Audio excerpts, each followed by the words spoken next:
Halo semuanya, selamat datang kembali di channel Alur Cerita ini.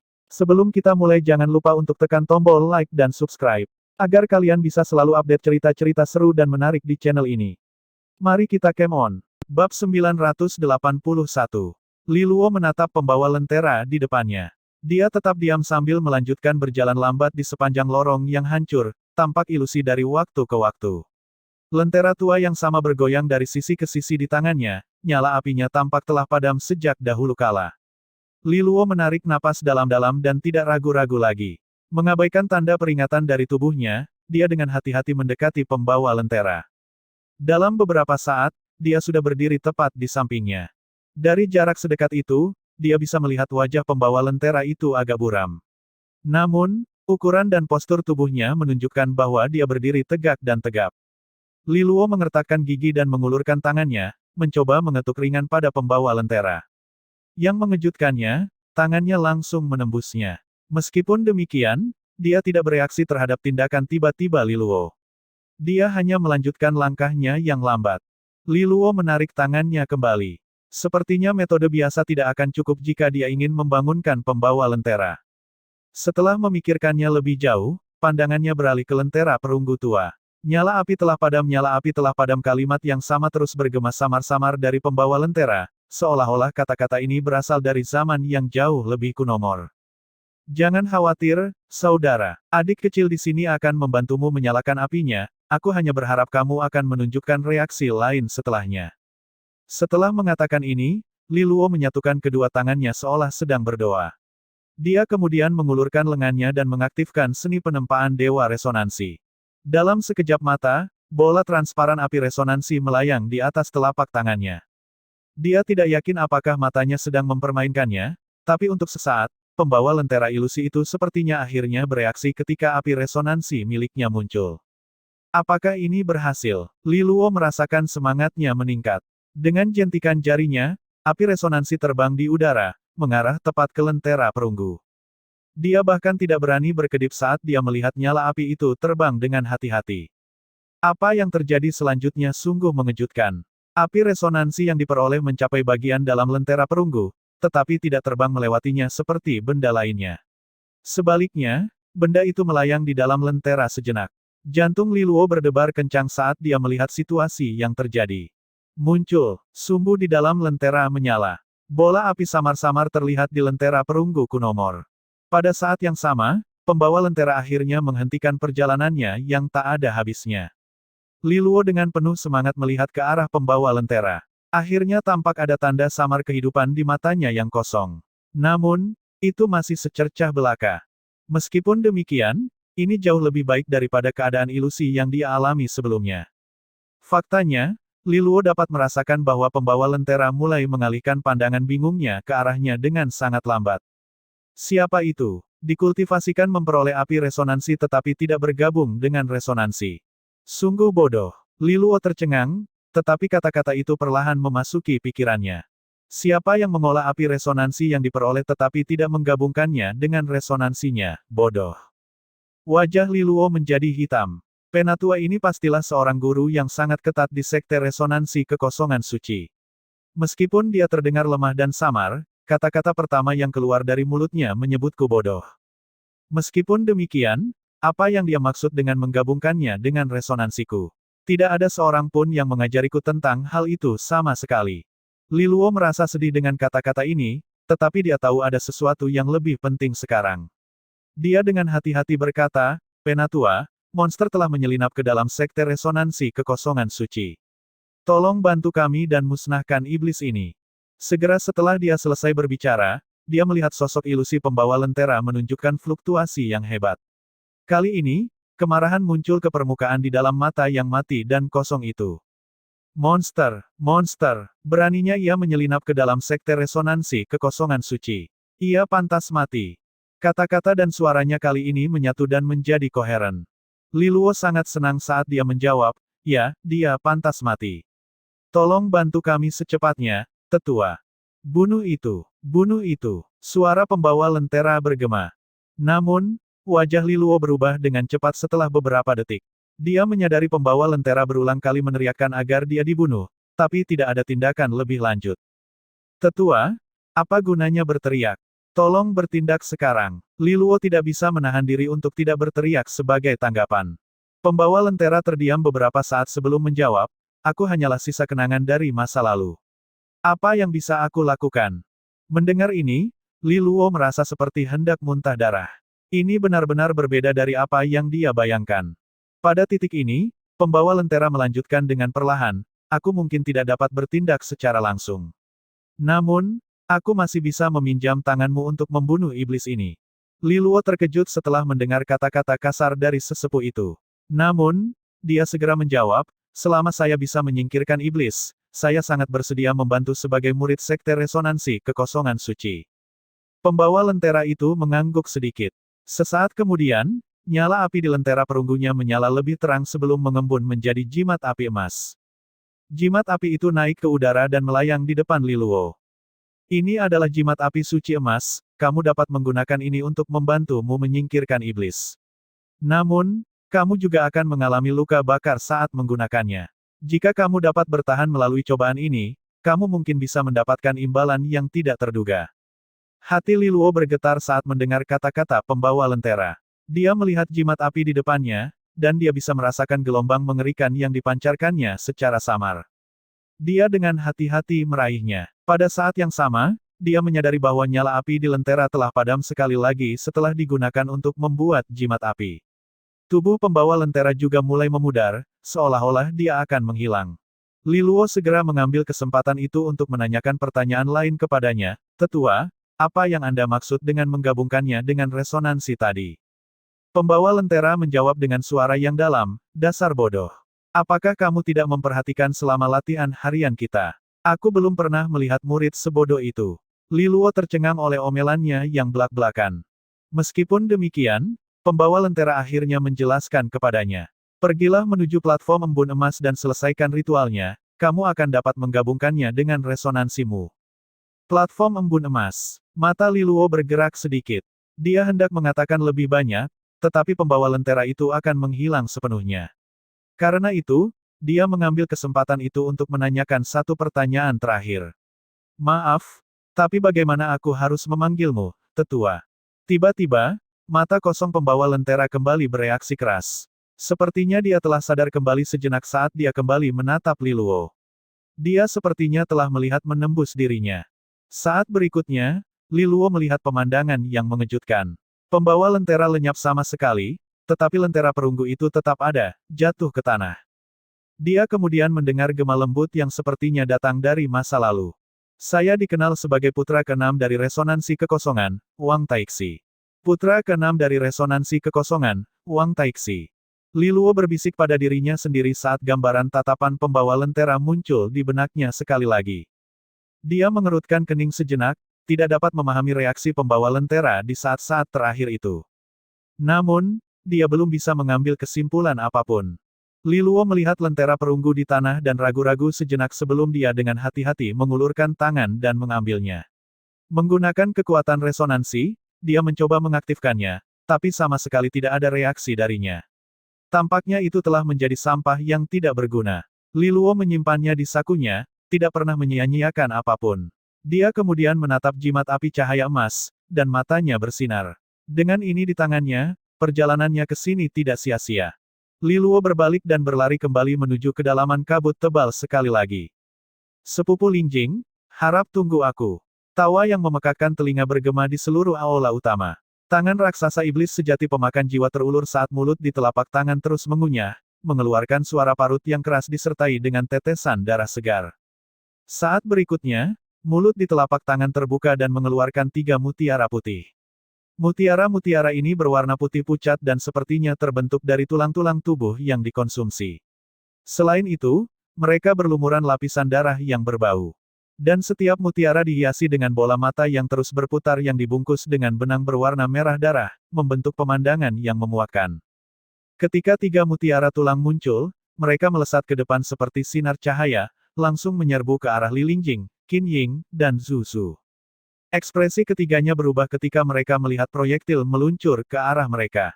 Mereka bisa merasakan gelombang mengerikan yang dipancarkan mutiara. Qin Ying berteriak keras, dan baju pelindung tubuh merah muncul di tubuhnya. Isinya tanda merah dalam bentuk kura-kura, dan satu tanda mata ungu ada di bagian atas cangkangnya. Ini adalah karapas penyu merah, artefak berharga bermata ungu. Ketika dihadapkan dengan serangan menakutkan dari iblis sejati pemakan jiwa, Qin Ying tidak dapat menahan apapun sebagai cadangan, mengeluarkan artefak pertahanannya.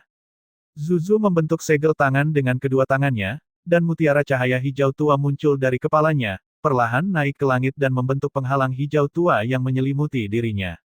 Li Lingjing tidak memiliki artefak pelindung mata ungu yang berharga, tetapi tongkat piton bambu biru laut sudah cukup. Pertahanan terbaik adalah serangan yang kuat. Sambil berpikir, manifestasi ular neraka raksasa di belakangnya berubah menjadi seberkas cahaya hitam yang memasuki tongkat piton bambu biru laut.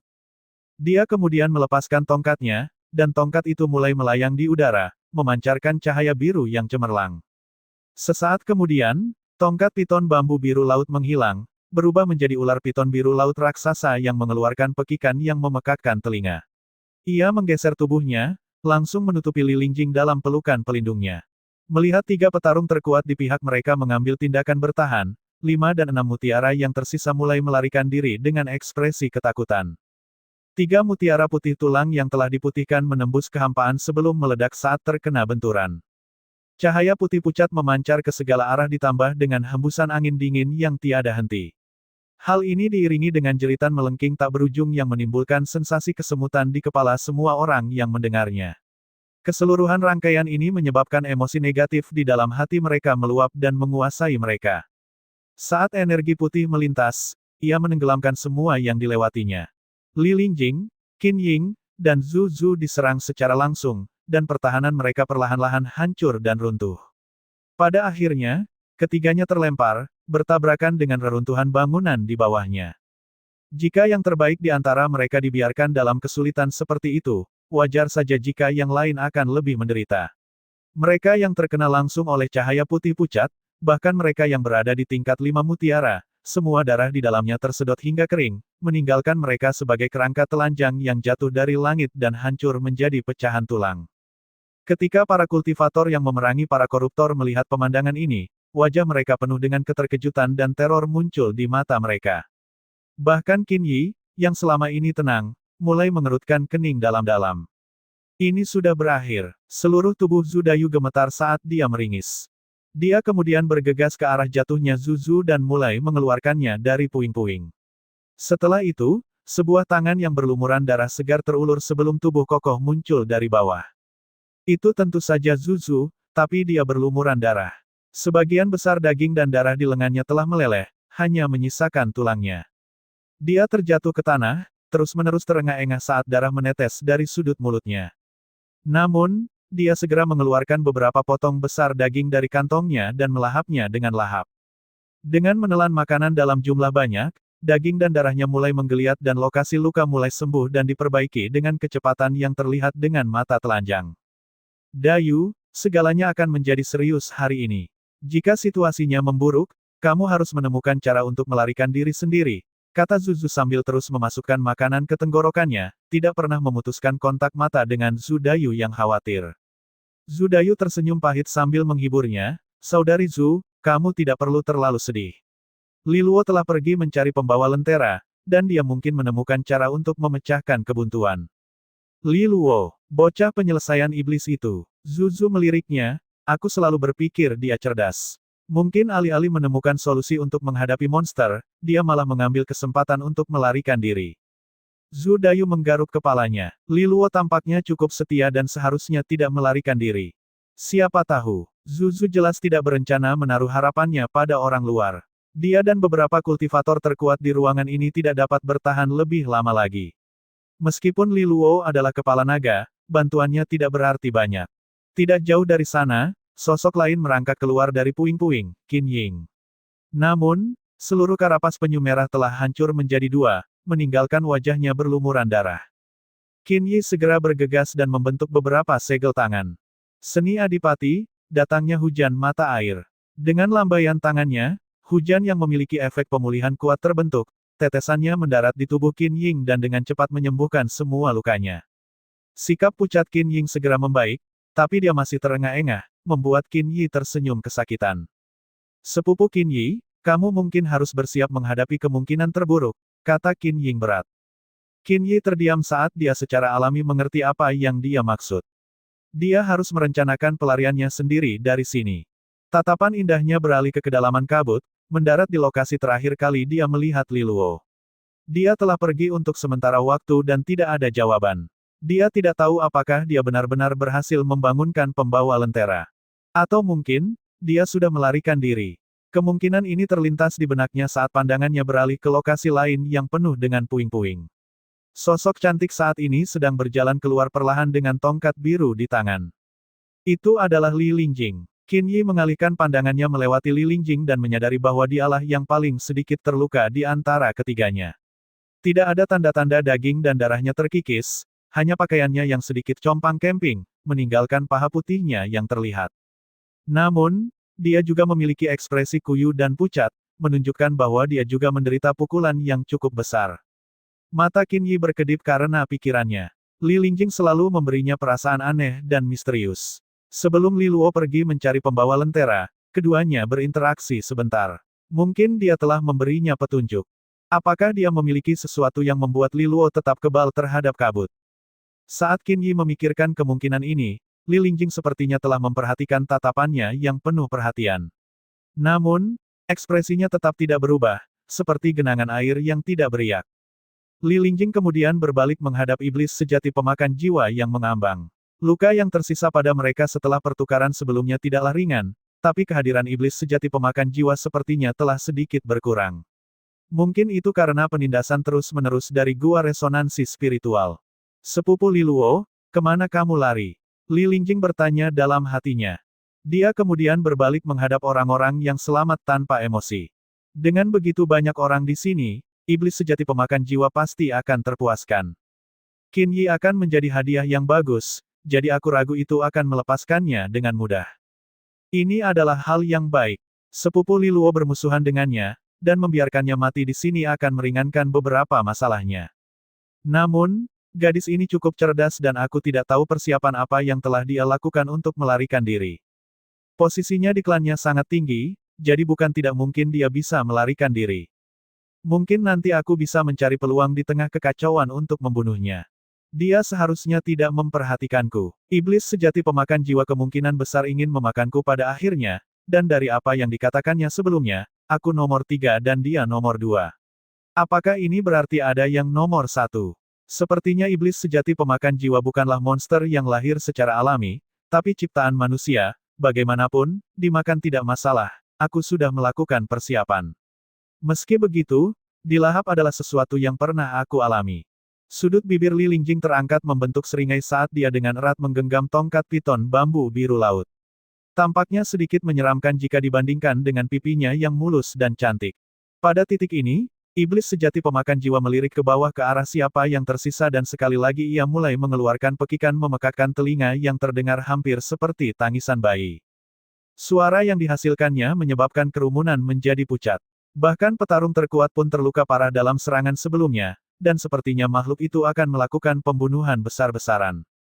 Beberapa mulai lari ketakutan, mengabaikan kabut dan berlari ke dalamnya. Namun, sebelum mereka mengambil beberapa langkah, kabut menyelimuti mereka dan mengikis kekuatan resonansi yang mengelilingi tubuh mereka. Kemudian langkah mereka menjadi kaku dan pupil mereka menjadi gelap. Setelah itu, terlihat cacing menggeliat di dalam bola matanya. Sesaat kemudian, mereka mulai memutar tubuh mereka, keempat anggota tubuhnya di tanah saat mereka perlahan merangkak kembali. Ini adalah pemandangan yang menyebabkan orang lain merasa putus asa. Iblis sejati pemakan jiwa terus menonton adegan di bawah sebelum fokus pada Li Lingjing. Sepertinya dialah target sebenarnya. Ia merentangkan lengan raksasanya, dan telapak tangan penuh taring segera mengeluarkan taji tulang berwarna merah darah yang ditutupi paku. Taji tulangnya melesat ke depan dan menembus udara seperti sambaran petir. Li Lingjing bahkan tidak punya kesempatan untuk bersembunyi. Sesaat kemudian, taji tulang menembus tubuhnya di hadapan tatapan kaget orang banyak, memakukannya ke tanah. Dia terluka parah oleh serangan mendadak ini, tapi wajahnya yang cantik tidak menunjukkan tanda-tanda kesakitan, hanya terus menatap dingin ke arah iblis sejati pemakan jiwa. Iblis sejati pemakan jiwa lalu mengeluarkan tawa terkekeh-kekeh. Ia mengambil taji tulangnya, mengangkat tubuh lemah Li Lingjing bersamanya. Kemudian mulut di telapak tangan mulai menelan taji tulang tersebut. Li Lingjing secara alami mendekat ke telapak tangan. Mulut besar itu mulai mengunyah dengan lahap, dan darah berbau busuk mulai keluar dari sudut-sudutnya seperti binatang buas yang mengeluarkan air liur sebelum makan. Seolah-olah ia sangat menantikan suguhan itu. Adegan ini menyebabkan semua orang yang hadir merasakan keputusasaan dan kesedihan. Namun, saat taji berwarna merah tulang itu berjarak 10 kaki dari mulutnya, tubuh iblis sejati pemakan jiwa tiba-tiba membeku karena ia bisa merasakan ancaman terhadap nyawanya. Binatang terkutuk, turunkan sepupuku. Pada titik inilah teriakan menggelegar bergema di seluruh langit. Suara familiar itu menyebabkan ekspresi Li Lingjing yang sebelumnya tidak bergerak berubah, meski telah tertusuk. Dia buru-buru mengangkat kepalanya dan melihat seorang pemuda ramping dan tinggi berdiri di atas salah satu dari banyak aula. Siapa lagi selain Li Luo? Dia melihat dia benar-benar kehabisan napas. Bukankah bocah itu sudah lolos dari kabut? Kenapa dia kembali? Namun, di tengah kemarahannya, emosi kompleks muncul di dalam hatinya. Apakah dia tidak mau meninggalkannya menderita sendirian dan kembali untuk melindunginya? Sepupu Lingjing, aku di sini untuk menyelamatkanmu. Li Luo berteriak, hormat pemburu matahari naga surgawi telah ditarik sepenuhnya, dan dengan jentikan jari, jimat api emas terbang dan menempel pada tali hormat. Nyala api emas menyala beberapa saat kemudian, membuat hormatnya terbakar saat anak panah yang menyala mulai terbentuk. Panah api itu berwarna keemasan, dan gelombang kekuatan yang benar-benar mengkhawatirkan dapat dirasakan di seluruh area saat panah itu terbentuk. Aura tipisnya begitu kuat sehingga ekspresi Zhu Zu dan Qin Ying juga berubah gugup. Mereka memandang Li Luo dengan wajah penuh rasa tidak percaya. Tidak pernah dalam mimpi terliar mereka membayangkan penyelesaian iblis mampu meledak dengan kekuatan sebesar itu dalam sagu ruak panah. Bahkan Qin Yi sedikit gemetar saat dia fokus pada Li Luo. Apakah bocah ini benar-benar berhasil? Ketika Li Luo menarik hormat dan mengubah jimat api suci emas menjadi anak panah yang menyala-nyala, dia akhirnya mengerti mengapa pembawa lentera mengatakan bahwa dia akan mengalami rasa sakit yang tak terhitung jumlahnya. Api suci yang menyala-nyala telah menyebar dari haluan hanya dalam beberapa saat, membuat Li Luo di dalam bola api raksasa. Api suci tidak membedakan antara teman dan musuh, sehingga nyala api tersebut menimbulkan rasa sakit yang luar biasa. Wajah Li Luo langsung berubah kesakitan saat tangan yang memegang tali hormat mulai bergetar. Jika hatinya tidak teguh, dia mungkin sudah membuang hormatnya. Dia menghirup udara panas dalam-dalam saat api suci emas terus menempel di tubuhnya, mengirimkan gelombang rasa sakit yang membakar. 9 sisik tubuh naga yang disucikan, Avatar Thunderpeal. Li Luo mengaktifkan 2 seni penguatan tubuhnya tanpa ragu-ragu, yang menenangkan nyala api pada saat itu. Oh, namun, saat api terus menyala, Li Luo terkejut saat mengetahui bahwa energi biduk iblis di tubuhnya telah meningkat. Sebelumnya panjangnya 700 kaki, tetapi ketika api terus-menerus memutar tubuhnya, api itu bertambah 10 kaki lagi hanya dalam kurun waktu singkat. Apakah manfaat ini yang menurut pembawa lentera akan aku terima? Api suci dapat menguatkan energi biduk iblisku. Kepuasan tergambar di hatinya. Rupanya mampu menahan rasa sakit itu tidak sia-sia.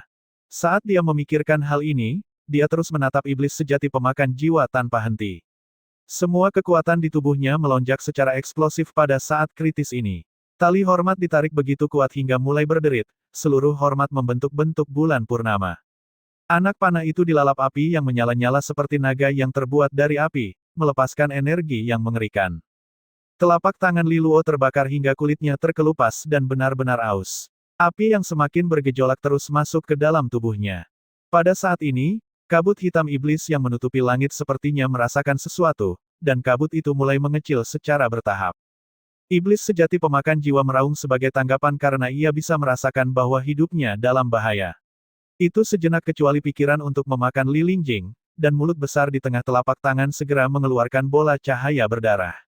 Di dalamnya terdapat banyak wajah yang bertumpuk satu sama lain seperti lapisan kulit. Pada akhirnya, itu mencapai puncaknya dengan wajah besar dan pucat dengan ekspresi suram dan aneh. Darah mengalir dari setiap lubang wajah saat itu melayang di hadapan iblis sejati seperti benteng yang terbuat dari kulit. Satu-satunya hal adalah seseorang dapat merasakan rasa dingin yang tak ada habisnya dan emosi negatif yang memancar dari intinya. Sementara itu, semua pandangan dari kerumunan kini terfokus pada bagian atas aula tempat Li Luo berdiri, bersenjatakan hormat api yang telah ditarik sepenuhnya. Mereka dapat melihat bahwa api telah menelan seluruh dirinya dan membakar setiap inci tubuhnya. Mereka secara naluriah tahu bahwa panah mengerikan itu menyebabkan dia sangat menderita. Mata Liluo tak tergoyahkan saat dia fokus pada iblis sejati pemakan jiwa. Ujung jarinya yang sekarang berwarna hitam arang melepaskan tali hormat tanpa sedikit pun keraguan. Energi menakutkan di ujung jarinya dilepaskan. Akibatnya, daging di jari yang memegang tali hormat pecah, memperlihatkan tulang putih di bawahnya. Dengan itu, panah api emas menembus kehampaan dengan keras. Cahaya yang menyala-nyala melesat di udara seperti burung phoenix emas, membakar kabut yang dilaluinya hingga menjadi ketiadaan. Anak panah itu terbang begitu cepat sehingga bahkan Qin Ying tidak dapat merasakan pergerakannya sepenuhnya, hanya melihat jejak cahaya yang tertinggal di belakangnya. Ketika dia sadar, panah api emas telah mengenai wajah yang terbuat dari kulit manusia. Itu seperti seekor naga api yang membawa cakarnya dan menyerang apapun yang berani mengganggu keagungannya. Dalam sekejap, tornado api yang mengingatkan pada matahari menyulut langit. Wajah berkulit manusia mengeluarkan tangisan nyaring saat dibakar dengan cepat. Anak panah itu langsung menembus lubangnya, menembak tepat ke arah iblis sejati pemakan jiwa. Iblis sejati pemakan jiwa terus berteriak. Tangan raksasanya menepuk keluar, membentuk bayangan hitam yang tak terhitung jumlahnya yang berusaha menghalangi gerak panah tanpa hambatan. Namun, panah api yang mengalir memiliki kekuatan yang tak tertahankan, dengan mudah merobek seluruh pertahanan iblis sejati pemakan jiwa. Di hadapan mata semua orang yang terkejut, ia melesat tepat ke tubuhnya.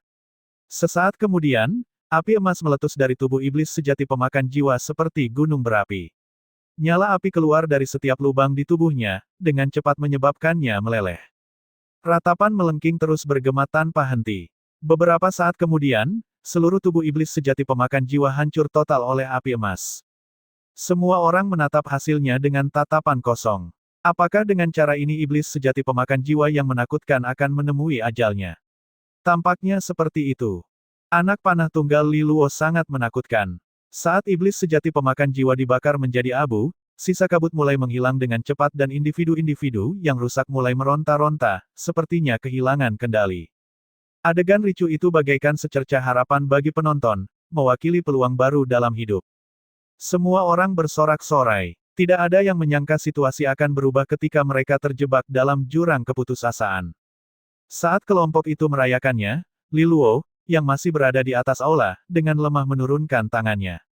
Dia berada dalam kondisi yang menyedihkan, seluruh tubuhnya hangus hitam setelah menderita efek api emas. Bagian dalam tubuhnya berantakan sehingga kekuatan resonansinya hampir tidak bisa beredar. Alhasil, ia terhuyung ke depan sebelum terjatuh dari atas. Namun, sesosok tubuh kurus telah melesat tepat sebelum dia mendarat, memeluknya dan mendarat dengan stabil di tanah. Liluo melirik Li Lingjing yang pucat dan tersenyum lemah. Sepupu Lingjing, kamu baik-baik saja. Tubuh Li Lingjing juga penuh dengan noda darah, dan kondisinya juga tampak buruk.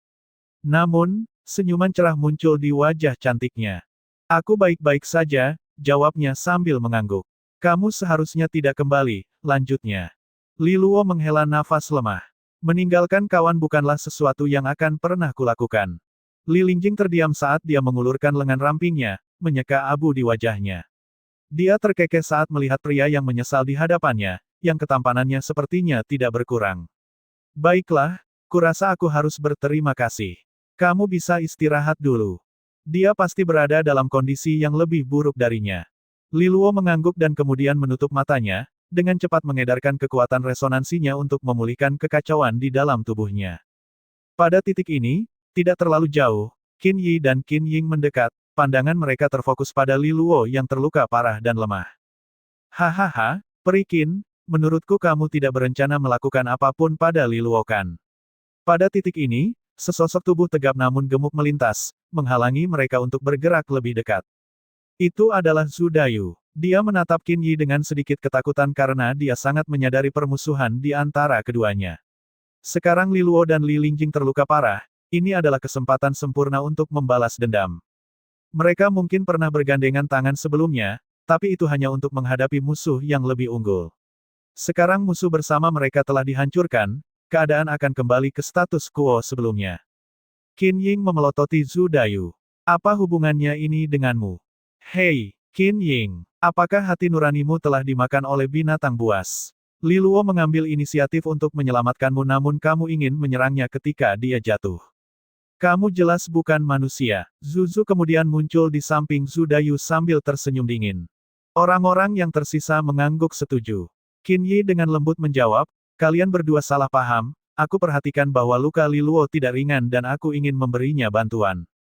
Zhu Dayu tersenyum. Peri Qin, kamu baik hati, aku kira kami orang-orang kejam telah salah memahami niatmu. Namun, demi mencegah masalah apapun, aku pikir kita harus membiarkan apa adanya. Kamu, Qin Ying marah. Qin Yi menjawab, tapi dia tidak menunjukkan tanda-tanda kemarahan. Dia tahu bahwa Zhu Dayu sedang waspada terhadapnya dan karena itu tidak mengejar apapun, hanya berbalik untuk pergi. Para kultivator dari kekuatan lain serta para kultivator liar mendekati keduanya dan mengatupkan tangan mereka dengan hormat. Mereka juga mengucap syukur sebelum berpencar. Melihat ekspresi panik mereka, mereka jelas telah melewati ketakutan dalam hidup mereka dan tidak ingin berlama-lama lagi. Li Lingjing kemudian berbalik ke arah Zhu Dayu dan Zhu Zu saat berakhirnya berkedip. Bolehkah aku menyusahkan kalian berdua untuk menjaga Li Luo sebentar? Zhu Dayu bertanya dengan ekspresi aneh di wajahnya, apa rencanamu? Aku akan memanfaatkan kekacauan ini dan mengumpulkan lebih banyak embun emas resonansi roh. Dia melihatnya.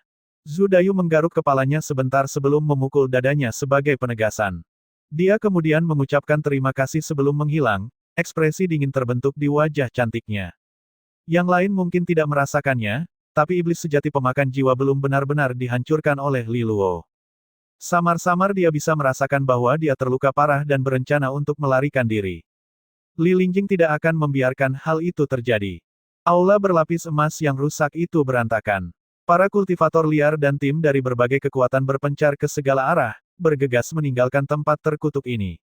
Meskipun monster telah disingkirkan, ketakutan yang mereka rasakan terhadap kehidupan mereka sendiri sebelumnya masih tetap ada di benak mereka. Mereka tidak ingin berlama-lama lagi di sini. Tentu saja, ada beberapa yang lebih serakah dan terus mencari harta karun di dalam kekacauan. Di antara mereka juga ada orang-orang yang korup. Saat ini, mereka sepertinya kehilangan kendali dan berlarian seperti zombie berjalan. Tubuh mereka terus membusuk saat darah mengalir keluar dan tulang putih terlihat. Meskipun iblis sejati pemakan jiwa telah kehilangan kendali atas mereka, sepertinya hanya masalah waktu sebelum orang-orang ini menghilang sepenuhnya dari dunia ini. Semua orang menghindarinya seperti wabah. Mereka juga tidak mau mengambil risiko dikorupsi. Pada saat ini, Li Lingjing berlari melewati aula yang tak terhitung jumlahnya, melompat ke atas atap. Wajah menawannya tetap tanpa emosi dan dingin. Semua orang asing menjaga jarak darinya. Awalnya, beberapa tim yang tersesat dalam aksi tadi ingin menyambutnya ketika mereka melihatnya berlari lewat. Namun, mereka segera berubah pikiran ketika melihat betapa dia terlihat tidak bisa didekati. Li Lingjing tidak merasa terganggu dengan ini. Dia mengikuti akal sehatnya dan berlari melewati aula luas berlapis emas sebelum tiba di depan hutan yang menakutkan dan gelap. Dia dengan erat mencengkeram tongkat piton bambu biru laut miliknya dan perlahan masuk ke dalamnya. Hutan itu gelap gulita dengan hampir tidak ada sinar matahari yang menembus kanopi, dan diselimuti oleh udara dingin. Li Lingjing melihat ke dalam hutan dan melihat seorang individu cacat dan korup tergeletak di kejauhan.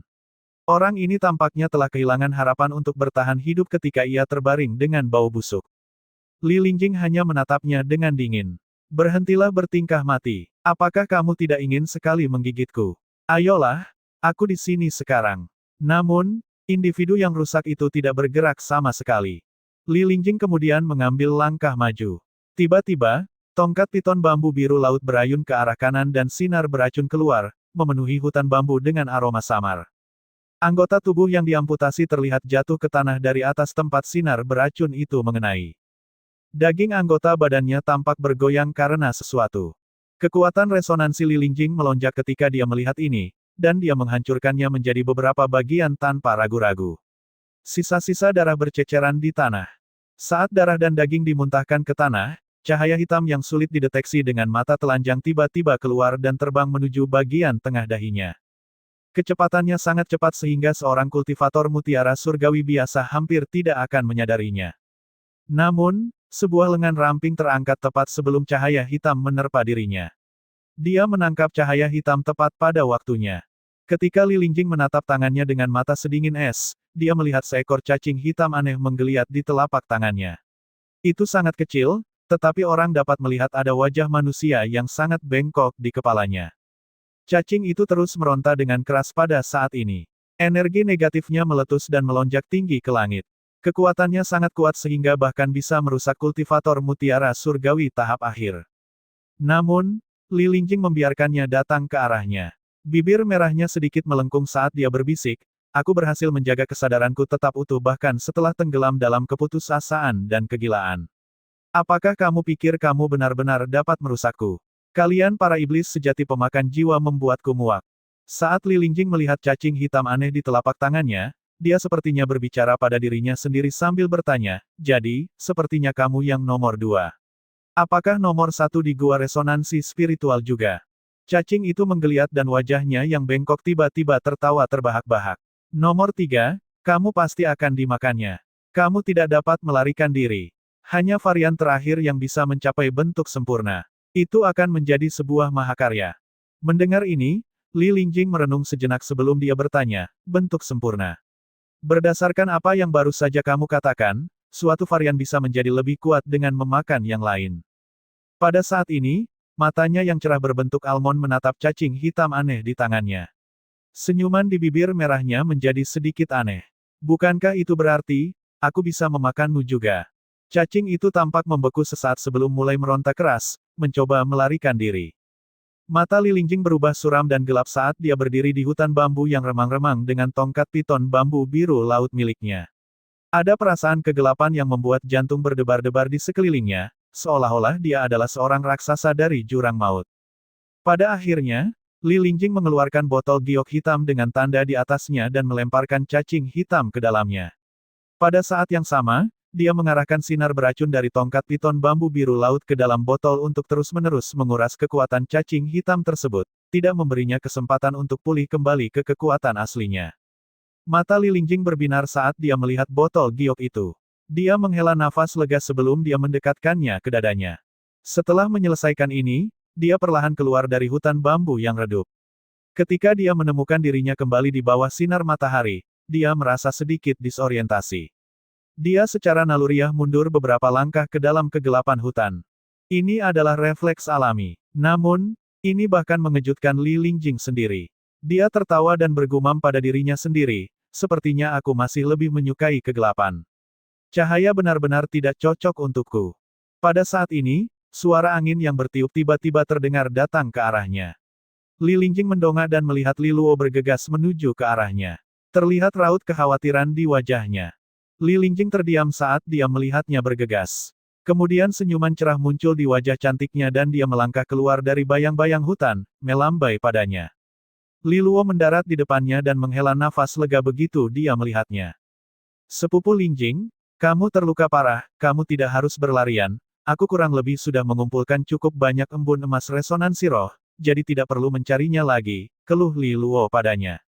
Zhu Dayu dan Zhu Zu segera tiba di lokasi juga.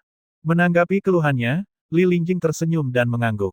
Kemudian matanya berhenti saat dia mengamati Li Luo dan berkata dengan heran, "Sepertinya kamu menjadi lebih kuat." Li Luo tersenyum rendah hati dan menjawab, "Ini adalah dorongan kecil. Energi biduk iblisku meningkat 150 kaki." Meskipun jimat api suci emas telah menimbulkan rasa sakit yang luar biasa bagi Li Luo, jimat itu juga memberikan banyak manfaat. Awalnya, dia hanya memiliki energi biduk iblis setinggi 700 kaki, dan sekarang jumlahnya telah meningkat menjadi 850 kaki. Rencananya saat ini adalah menuju platform embun emas dan memanfaatkan kekuatannya untuk mengonsumsi pil peleburan biduk 9 lubang. Dengan itu, dia bisa memberikannya satu dorongan terakhir. Dia akan mencapai puncak tingkat penyelesaian iblis di sana. Setelah itu, akan sangat mudah baginya untuk menembus tingkat mutiara surgawi. Kekacauan yang terjadi di aula utama tidak berlangsung lama. Beberapa orang mulai menyadari bahwa aula itu sendiri mulai berubah menjadi ilusi dan seluruh aula berlapis emas akan segera lenyap. Li Luo dan Li Lingjing segera berangkat setelah melihat ini. Mereka bisa melihat seluruh struktur berubah menjadi ilusi dan perlahan menghilang. Semua orang merasa pemandangan ini tampak sedikit aneh. Segala sesuatu yang terjadi di dalam tampak sangat realistis, namun ketika mereka menoleh ke belakang, seolah-olah semuanya hanyalah ilusi. Li Luo berasumsi bahwa ilusi itu diciptakan oleh Sekte Resonansi Kekosongan Suci. Itu mungkin tidak benar-benar ada dalam ruang dan waktu tertentu, tetapi diproyeksikan ke sini melalui beberapa cara. Namun, embun emas resonansi roh itu nyata, dan kekuatan ajaib dari Sekte Resonansi Kekosongan Suci menyebabkan Li Luo menghela nafas dengan takjub. Mereka pasti sangat mendominasi selama masa jayanya. Fondasi tempat mereka dibangun adalah sesuatu yang bahkan tidak dapat dibandingkan dengan garis darah Kaisar Surgawi Li, seorang Kaisar Surgawi. Dia mengalihkan pandangannya dan kemudian tersenyum pada Li Lingjing. Ayo pergi. Sekarang kita sudah mengumpulkan cukup banyak embun emas resonansi roh, kita bisa menuju ke platform embun emas. Suaranya penuh antisipasi karena semua rencana dan tujuannya bertumpu pada kekuatan platform.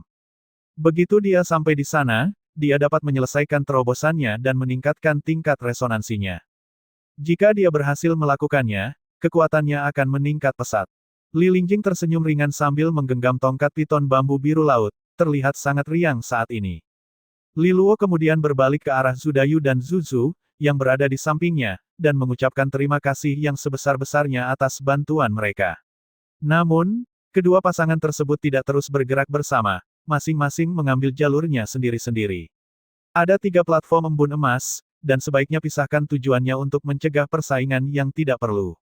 Setelah mengucapkan selamat tinggal, Li Luo dan Li Lingjing menjauh. Keduanya tidak lagi tertahan oleh apapun, dan meskipun mereka kadang-kadang menemukan jejak embun emas resonansi roh, mereka tidak mau repot-repot mengumpulkannya lagi. Perolehan mereka di aula berlapis emas sudah luar biasa, mereka masih memiliki sisa embun bahkan setelah masuk ke platform embun emas. Alhasil, perjalanan mereka lancar. Ketika mereka berhenti untuk beristirahat, Li Luo menggunakan api resonansi yang diperolehnya untuk memurnikan sebagian embun emas resonansi roh menjadi kristal emas sebelum dia tersenyum gembira ke arah Li Lingjing. Sepupu Lingjing, tolong ulurkan tanganmu. Aku punya hadiah lain untukmu. Li Lingjing memandangnya dengan curiga tetapi tidak menolak, hanya tersenyum sambil mengulurkan tangan rampingnya.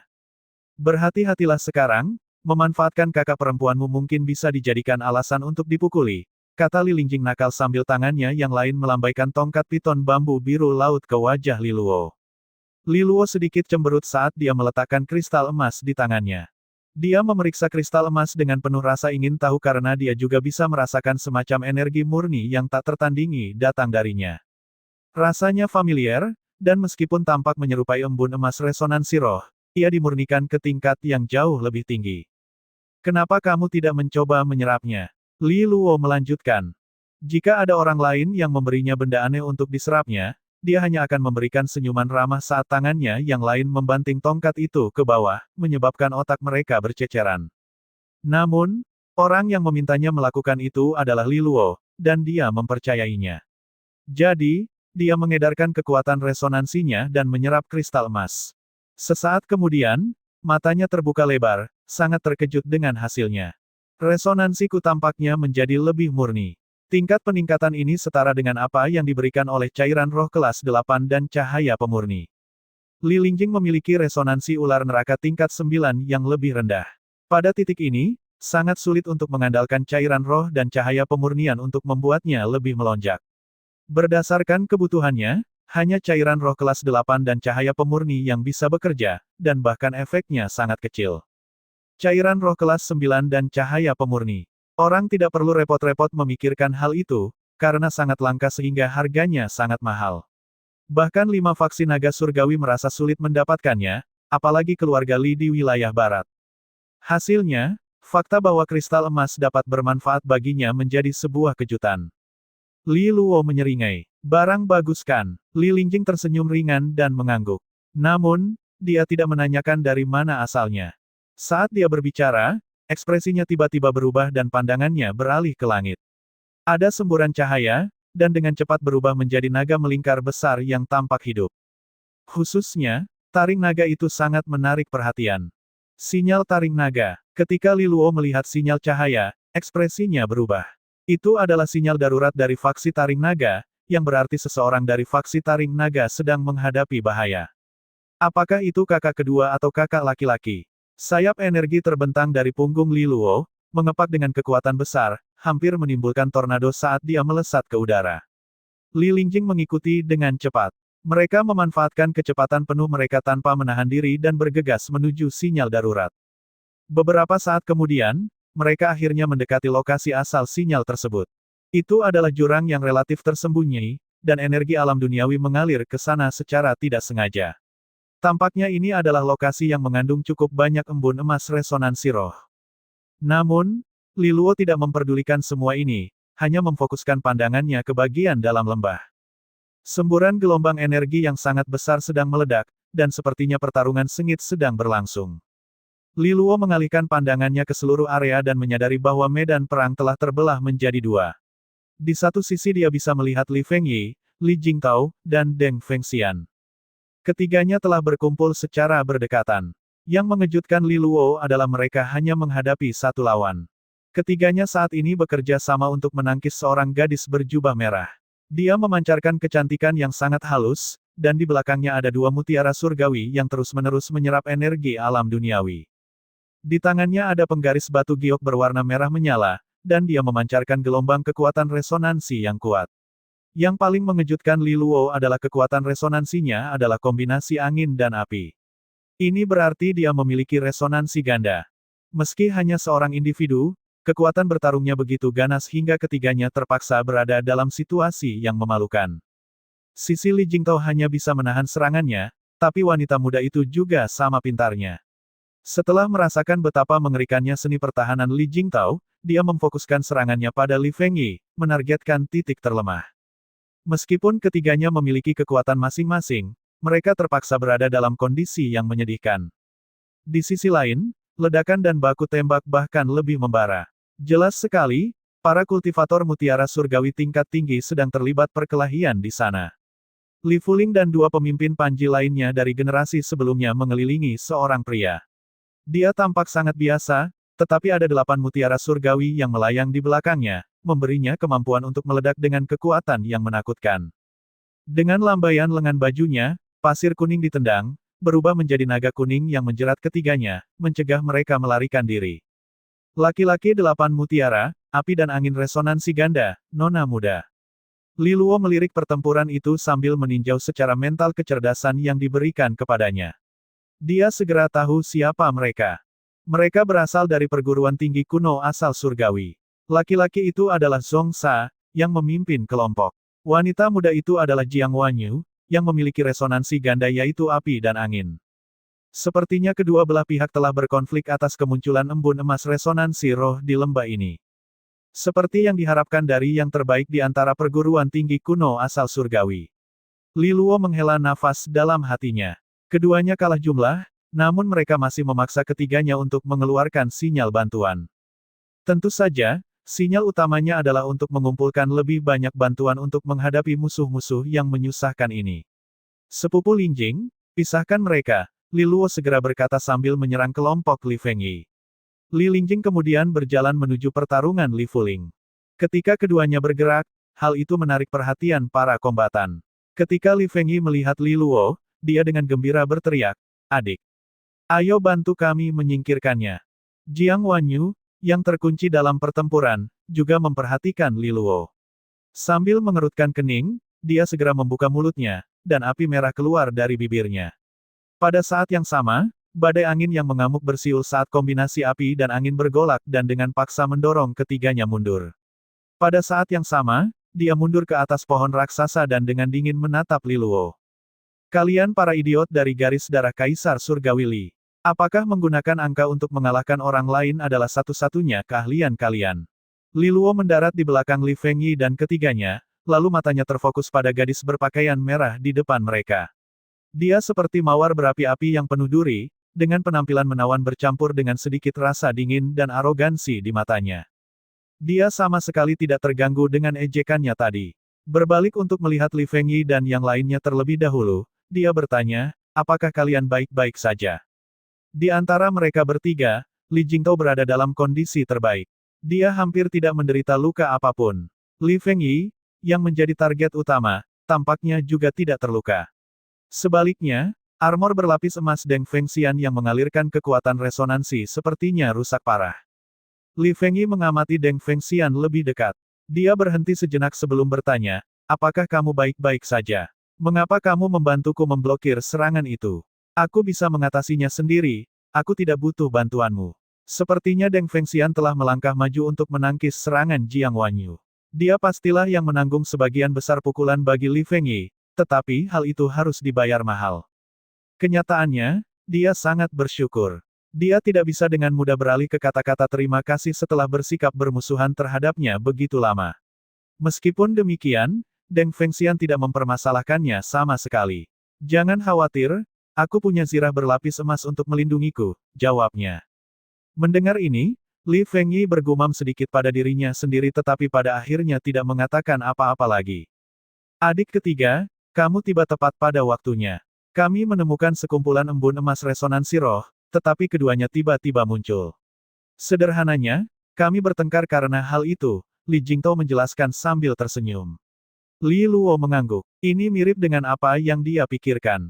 Sementara mereka terus berbicara, Jiang Wanyu tak henti-hentinya menatap mereka dengan dingin. Dia tidak menunjukkan tanda-tanda akan mundur hanya karena kedatangan Li Luo. Sebaliknya, dia mengarahkan penggarisnya yang berwarna merah menyala ke arah Li Luo dengan cara yang provokatif. Jika tebakanku benar, kamu adalah Li Luo, kepala naga generasi ini, aku bertanya-tanya, apakah kamu benar-benar layak menyandang gelar itu? Li Luo hanya tersenyum setelah mendengar ini dan bertanya, apa yang kamu inginkan? Dia tidak punya niat untuk bermusuhan dengan orang-orang dari perguruan tinggi kuno asal surgawi.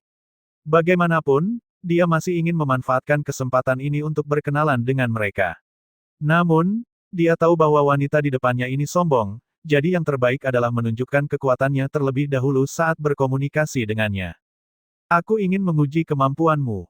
Kepribadian Jiang Wanyu sama seperti resonansinya, langsung dan pantang menyerah. Seperti api dan angin liar, dia berlari menuju Li Luo segera setelah dia menyelesaikan kalimatnya. Dia kemudian melambaikan penggaris gioknya di depannya dan menggambar garis di udara. Sebuah retakan muncul di udara, dan raungan naga yang memekakkan telinga bergema di seluruh ruangan. Seekor naga api yang terbakar dengan nyala api yang membara keluar dari celah dan membubung ke langit, itu menyerang Li Luo dengan kehadiran yang mendominasi dan tirani. Li Luo tidak bisa menahan diri untuk tidak membeku sesaat ketika dia melihat seni adipati miliknya. Ini adalah salah satu yang dia rasa sangat familiar. Detik berikutnya, Li Luo tersadar dari kebingungannya dengan senyuman muncul di sudut bibirnya. Dia membentuk segel tangan dengan satu tangan, dan kekuatan resonansi melonjak di dalam tubuhnya. Dengan ayunan pedangnya, dia menebas di depannya.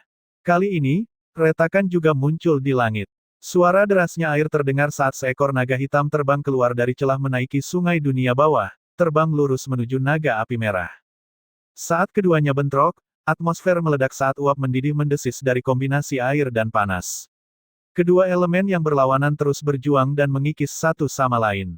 Setelah beberapa saat, dampak bentrokan berangsur-angsur mereda.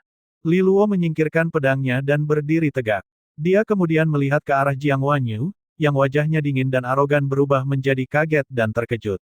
Dia tidak dapat mempercayai matanya sendiri saat dia melihat ke arah Li Luo dan bertanya, spanduk naga hitam sungai dunia bawah. Bagaimana kamu mempelajari salah satu seni adipati dari perguruan tinggi kuno asal surgawi? Karena dia adalah salah satu siswa elit dari perguruan tinggi kuno asal surgawi, Jiang Wanyu secara alami sangat akrab dengan seni adipati yang baru saja digunakan Li Luo. Faktanya, itu berada di kelas seni adipati yang sama dengan spanduk naga merah api penyucian yang baru saja dia aktifkan. Mereka semua adalah bagian dari seni adipati tingkat takdir yang sama, kanon spanduk surgawi tiga naga. Itu adalah seni adipati tingkat atas bahkan di perguruan tinggi kuno asal surgawi. Spanduk naga merah api penyucian yang dikuasai Jiang Wanyu hanyalah salah satu bagiannya. Spanduk naga hitam sungai dunia bawah yang digunakan Li Luo adalah bagian lain darinya. Dia langsung mengenalinya karena selalu menjadi impiannya untuk menguasai versi lengkap kanon spanduk surgawi tiga naga suatu hari nanti.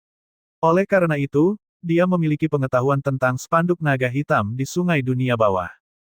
Melihat jawabannya, Li Luo tersenyum kecil tetapi tidak menjawabnya secara langsung. Dia melihat ke arah pertempuran di kejauhan.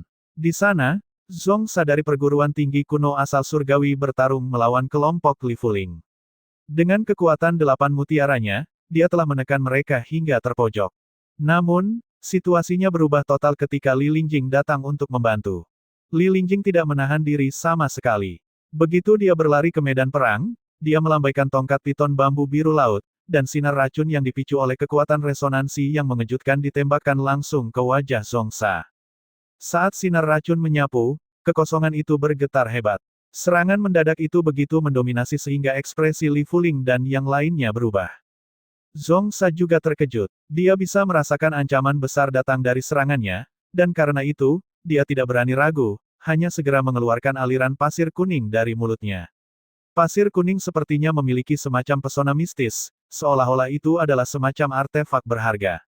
Saat pasir mendarat di kepalan tangan Zhongsa, pasir itu berubah menjadi sarung tangan aura yang digunakannya untuk melontarkan pukulan kuat. Cahaya keemasan terpancar darinya seperti matahari terbit. Sarung tangan itu menyerang dengan sangat cepat sehingga bayangan emas tertinggal saat berbenturan langsung dengan sinar racun. Badai energi liar menyapu medan perang saat bertabrakan, mengakibatkan Li Fuling dan yang lainnya terlempar ke belakang, merasakan darah mereka bergejolak di dalam tubuh mereka akibat gempa susulan. Zhongsa mundur beberapa langkah saat tubuhnya bergetar akibat konfrontasi langsung. Tatapannya berubah menjadi sangat serius saat ini. Apakah gadis ini salah satu elit dari garis darah Kaisar Surgawi Li?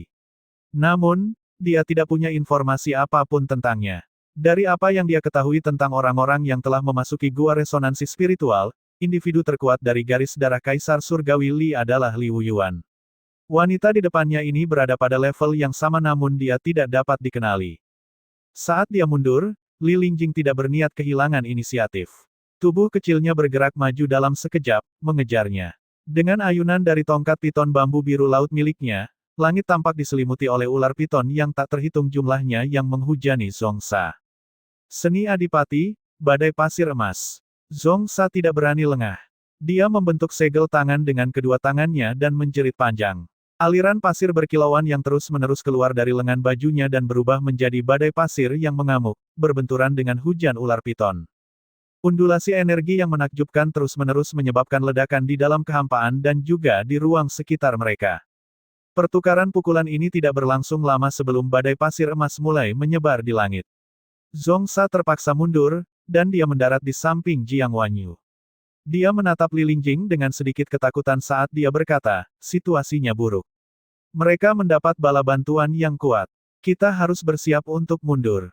Namun, Jiang Wanyu tidak mempedulikannya. Dia terus menatap Li Luo dan bertanya tanpa henti, bagaimana kamu mempelajari spanduk naga hitam Sungai Dunia Bawah? Spanduk naga hitam Sungai Dunia Bawah. Zhongsa kaget saat mendengarnya. Dia memandang Li Luo dengan curiga dan berkata, spanduk naga hitam Sungai Dunia Bawah adalah seni rahasia Federasi Akademik, kamu berasal dari garis darah Kaisar Surgawi Li, jadi bagaimana kamu mempelajarinya?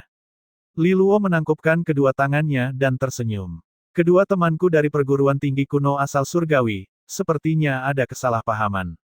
Bisakah kita istirahat dan membicarakan semuanya? Jelaskan dulu kepemilikanmu atas spanduk naga hitam Sungai Dunia Bawah. Perguruan tinggi kuno asal Surgawi memiliki tim inspektur yang dimaksudkan untuk melindungi kerahasiaan seni kita. Jika kamu tidak memiliki alasan yang sah untuk memilikinya, perguruan tinggi kami akan mengirimkan tim untuk meminta penjelasan, meskipun kamu berasal dari garis darah Kaisar Surgawi Li, kata Zhongsa. Mendengar ini, Li Luo tersenyum dan menjawab, sebelum aku datang ke faksi Taring Naga, aku belajar di perguruan tinggi Astral Sage di benua ilahi luar. Spanduk naga hitam Sungai Dunia Bawah adalah sesuatu yang kupelajari saat itu. Dengan kata lain, aku sebenarnya dari Federasi Akademik juga. Benua surgawi terluar, perguruan Astral Sage, Zhongsa dan Jiang Wanyu saling berpandangan. Mereka sadar bahwa beberapa perguruan tinggi Sage diizinkan memperoleh salinan seni adipati yang tidak lengkap dari perguruan tinggi kunomor. Penjelasan Li Luo tampaknya masuk akal di sini. Selain itu, mereka dapat dengan mudah memverifikasi apakah dia benar-benar berasal dari perguruan tinggi Sage nanti. Dengan itu, ekspresi mereka secara bertahap menjadi mereda. Tatapan mereka terhadap Li Luo sedikit melembut, hanya menunjukkan sedikit permusuhan. Seperti yang dikatakan Li Luo, mereka semua adalah bagian dari Federasi Akademik, meskipun dia berasal dari perguruan tinggi Sage.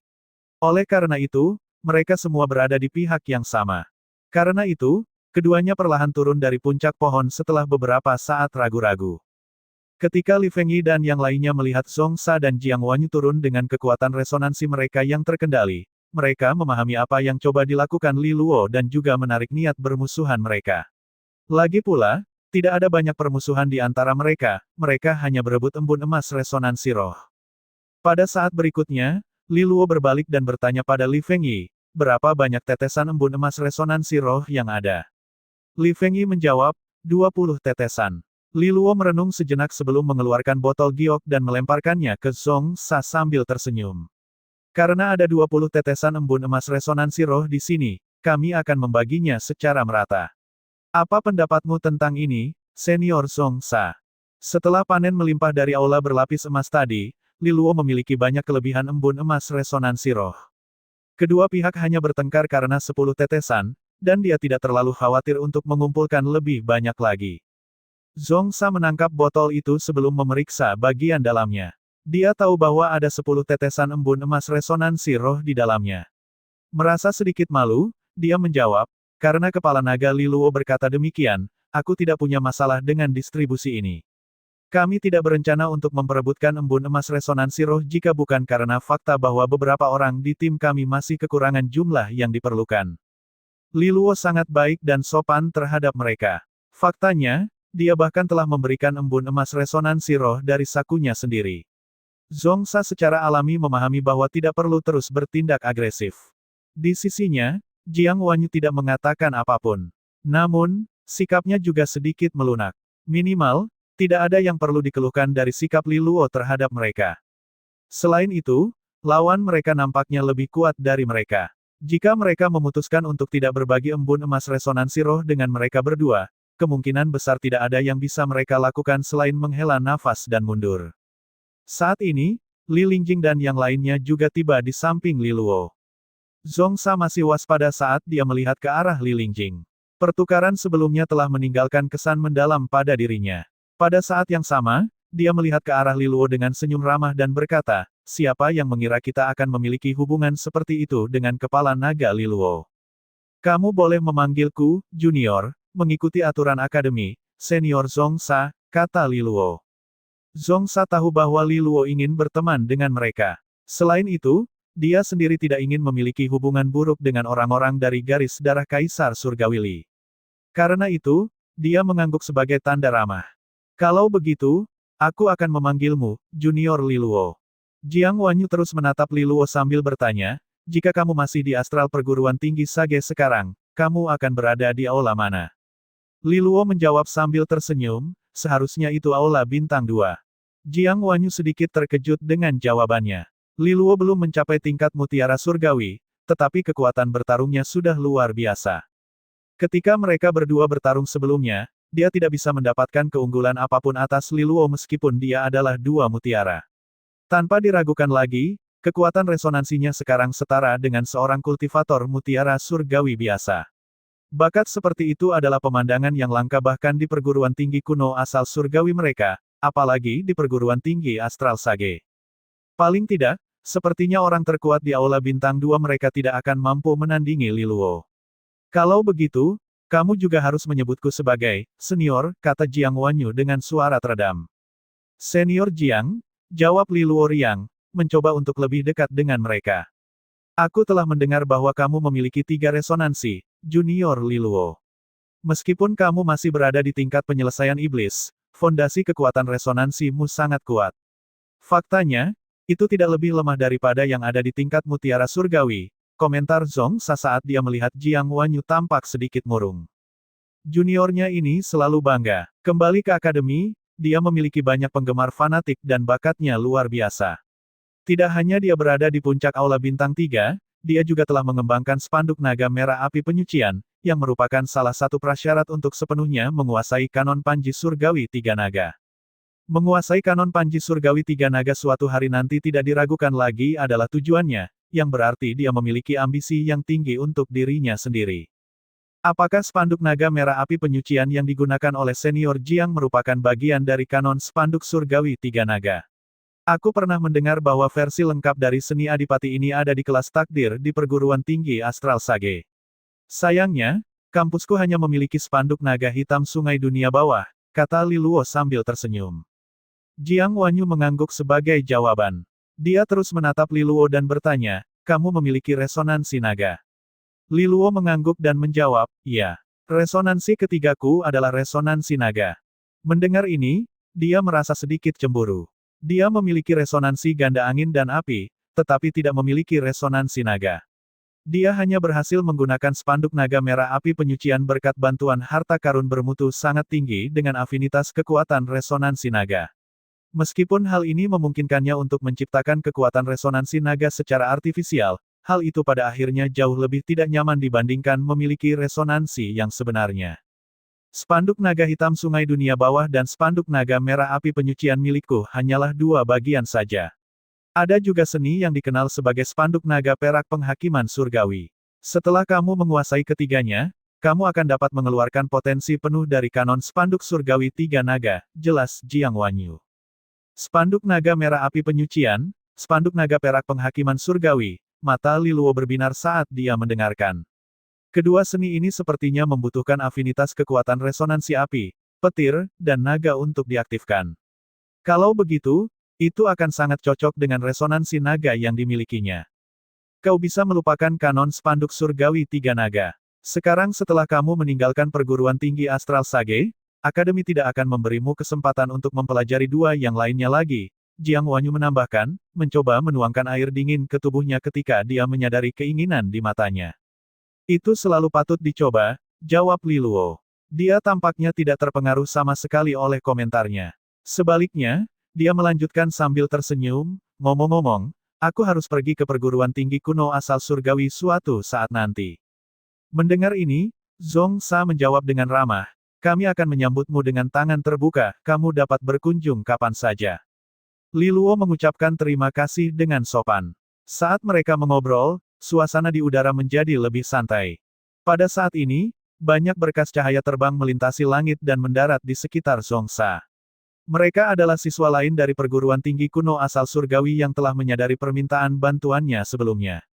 Setelah Zhong Sa berbicara dengan mereka beberapa saat, aura permusuhan mereka mereda dan mereka menyarungkan pedang mereka.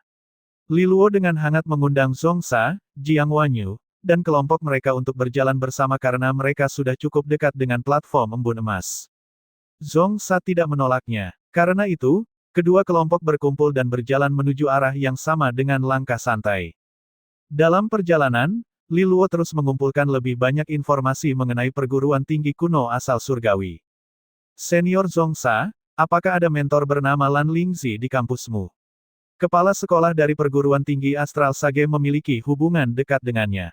Lan Lingzi, dia bukan mentor di kampus kita, jawab Zhong Sa sambil tersenyum. Li Luo terkejut mendengarnya. Wakil kepala sekolah Susin dengan jelas menyuruhnya pergi ke perguruan tinggi kuno asal surgawi dan mencari seseorang bernama Lan Lingzi. Mungkinkah dia sudah meninggalkan tempat itu? Lan Lingzi adalah wakil kepala sekolah di kampus kami, Jiang Wanyu menambahkan dari samping. Li Luo menghela nafas lega saat mendengar ini. Pada saat yang sama, minatnya terguncang. Dia pernah mendengar bahwa kepala sekolah Pang Qianyuan dan Lan Lingzi adalah kenalan lama. Namun, dia tidak tahu seberapa dekat mereka. Jika mereka cukup dekat, mungkin dia bisa memanfaatkan hubungan mereka dengan baik. Ngomong-ngomong, kepala sekolah Pang sangat pandai bergaul dengan wakil kepala sekolah. Dia tidak hanya memiliki wakil kepala sekolah Susin yang setia yang bertugas di bawahnya, kenalan lamanya adalah wakil kepala sekolah di sebuah perguruan tinggi kuno Mor. Senior Zhong Sa, apakah perguruan tinggi kuno asal surgawi memiliki hubungan dekat dengan perguruan tinggi kuno lainnya?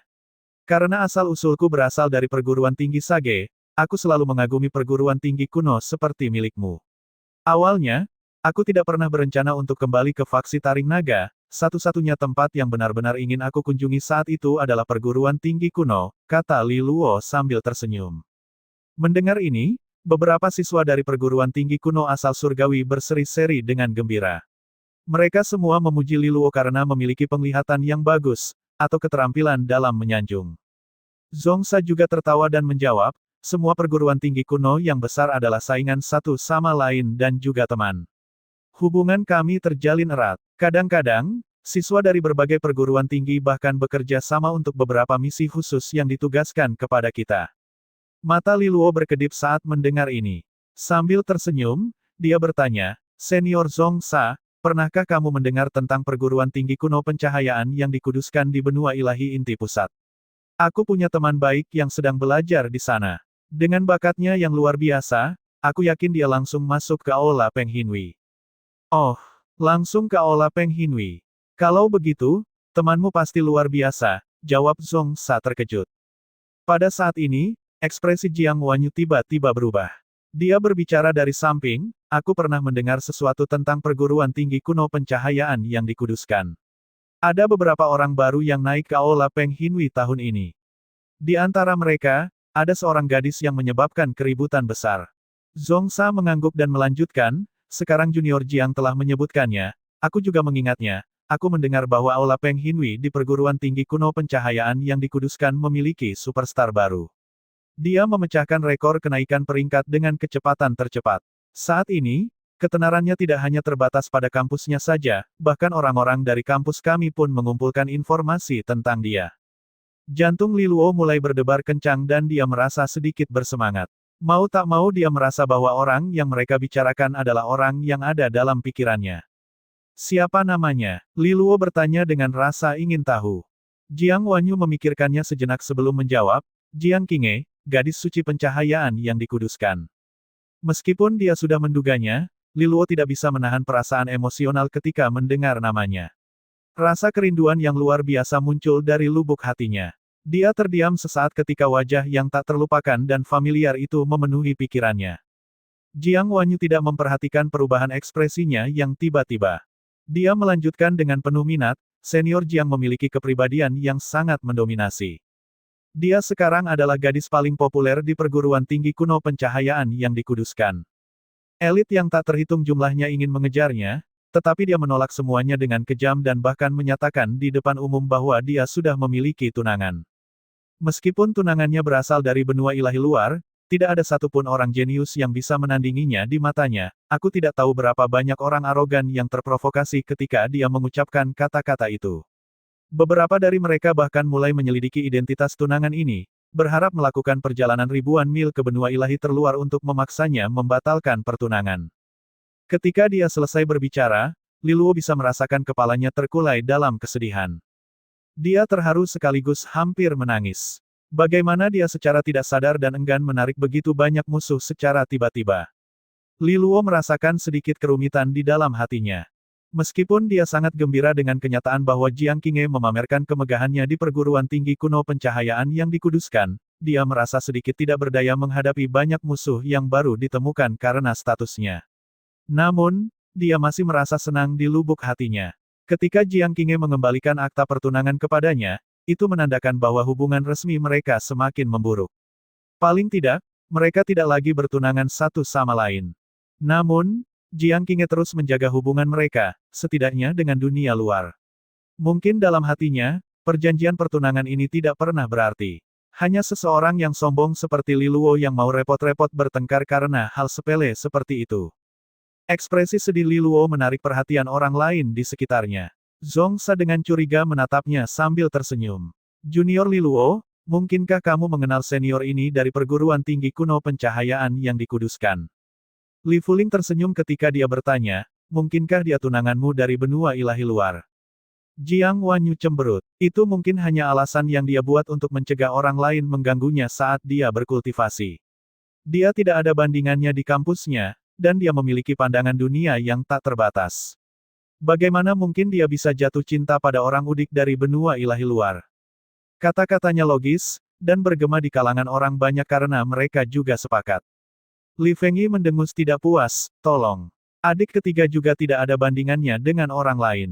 Meskipun dia seharusnya berada di Aula Bintang 2, kekuatan bertarungnya tidak lebih lemah dari siswa Aula Bintang 3.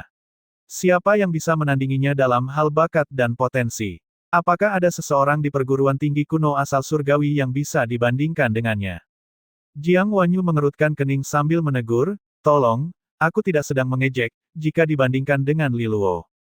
Dia mungkin memiliki resonansi 3 kali lipat, tetapi dia belum memasuki tingkat mutiara surgawi. Ketika kita tiba di platform embun emas, aku ingin melihat sendiri terbuat dari apa dia jika kita punya kesempatan. Li Luo tersenyum tak berdaya tetapi tidak membalas. Mampu mendengar berita tentang Jiang Qinghe dari para siswa Akademi Kuno asal surgawi sudah lebih dari cukup untuk memuaskannya. Tampaknya masalah penyalaan pengorbanan hati cahaya miliknya telah terselesaikan. Inilah yang membuatnya lega. Ketika gua resonansi spiritual telah selesai, dia akan mencari cara untuk mengunjungi perguruan tinggi kuno asal surgawi dan melihat apakah mereka mempunyai metode untuk mengirimkan teratai hati suci 9 tanda kepadanya. Harta surgawi itu dapat memulihkan kerusakan pada fondasi Jiang Qinghe akibat pengorbanan api dan mencegah munculnya masalah apapun selama terobosannya ke tahap adipati. Rombongan kemudian melanjutkan perjalanan menuju platform embun emas. Setelah setengah hari, mereka memperhatikan semakin banyak orang bergegas ke arah yang sama. Jelas bahwa mereka telah mengumpulkan embun emas resonansi roh dalam jumlah yang diperlukan dan sekarang menuju ke platform embun emas. Li Luo melirik ke kejauhan. Dia hampir tidak bisa melihat seberkas cahaya samar-samar, mirip bintang di ujung langit. Tampaknya ada bisikan gelisah yang bergema di seluruh langit dan bumi semakin dekat mereka mendekat. Akhirnya, Li Luo dan yang lainnya melihat bahwa tanah tempat mereka berada telah berakhir. Pada titik di mana daratan berakhir, awan dan kabut menutupi seluruh area, seolah-olah membentuk dinding tak kasat mata yang menghalangi kemajuan lebih lanjut. Di tepi dinding awan berdiri sebuah gunung yang menjulang tinggi. Itu seperti pilar yang tidak bisa digerakkan menopang langit. Ada sumber cahaya keemasan di puncak gunung, dan berbentuk seperti platform yang besar dan megah. Ini adalah tujuan semua orang di dalam gua, dan tatapan mereka menjadi panas karena antusias. Melewati platform embun emas akan memungkinkan seseorang memasuki distrik inti gua resonansi spiritual untuk mencari harta karun yang jarang terlihat. Namun platform itu sendiri adalah harta ajaib yang mampu meningkatkan tingkat resonansi seseorang, jadi memanfaatkannya adalah tujuan banyak orang. Mendapatkan hak untuk memasuki distrik inti adalah tugas yang terlalu sulit bagi para kultivator liar tertentu, jadi tidak perlu berusaha terlalu keras. Hanya dengan merasakan baptisan platform embun emas menjadikan perjalanan ini sangat berharga. Li Luo dan yang lainnya tampak penuh harapan dan kegembiraan. Dikatakan bahwa hanya dengan melangkah ke mimbar akan menghasilkan baptisan yang dapat menempa gaungnya. Kemurnian resonansinya akan meningkat secara signifikan, dan beberapa bahkan dapat mengembangkan resonansinya. Aku sekarang memiliki resonansi cahaya air tingkat 8 yang lebih rendah, resonansi kayu bumi tingkat 7 yang lebih tinggi, dan resonansi naga guntur tingkat 7 yang lebih rendah. Naik ke kelas 8 atas untuk resonansi cahaya air mungkin tidak akan terjadi bahkan dengan bantuan platform embun emas.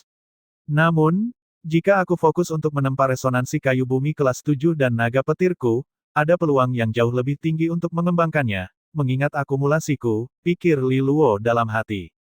Tujuan minimum baginya adalah meningkatkan resonansi naga petir ke kelas 7 atas.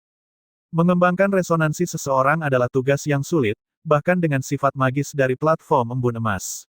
Meskipun sekte resonansi kekosongan suci adalah tiran yang tidak perlu dipertanyakan lagi pada masanya, hal itu pasti sama sulitnya untuk dicapai. Rombongan akhirnya berhenti di depan gunung yang menjulang tinggi.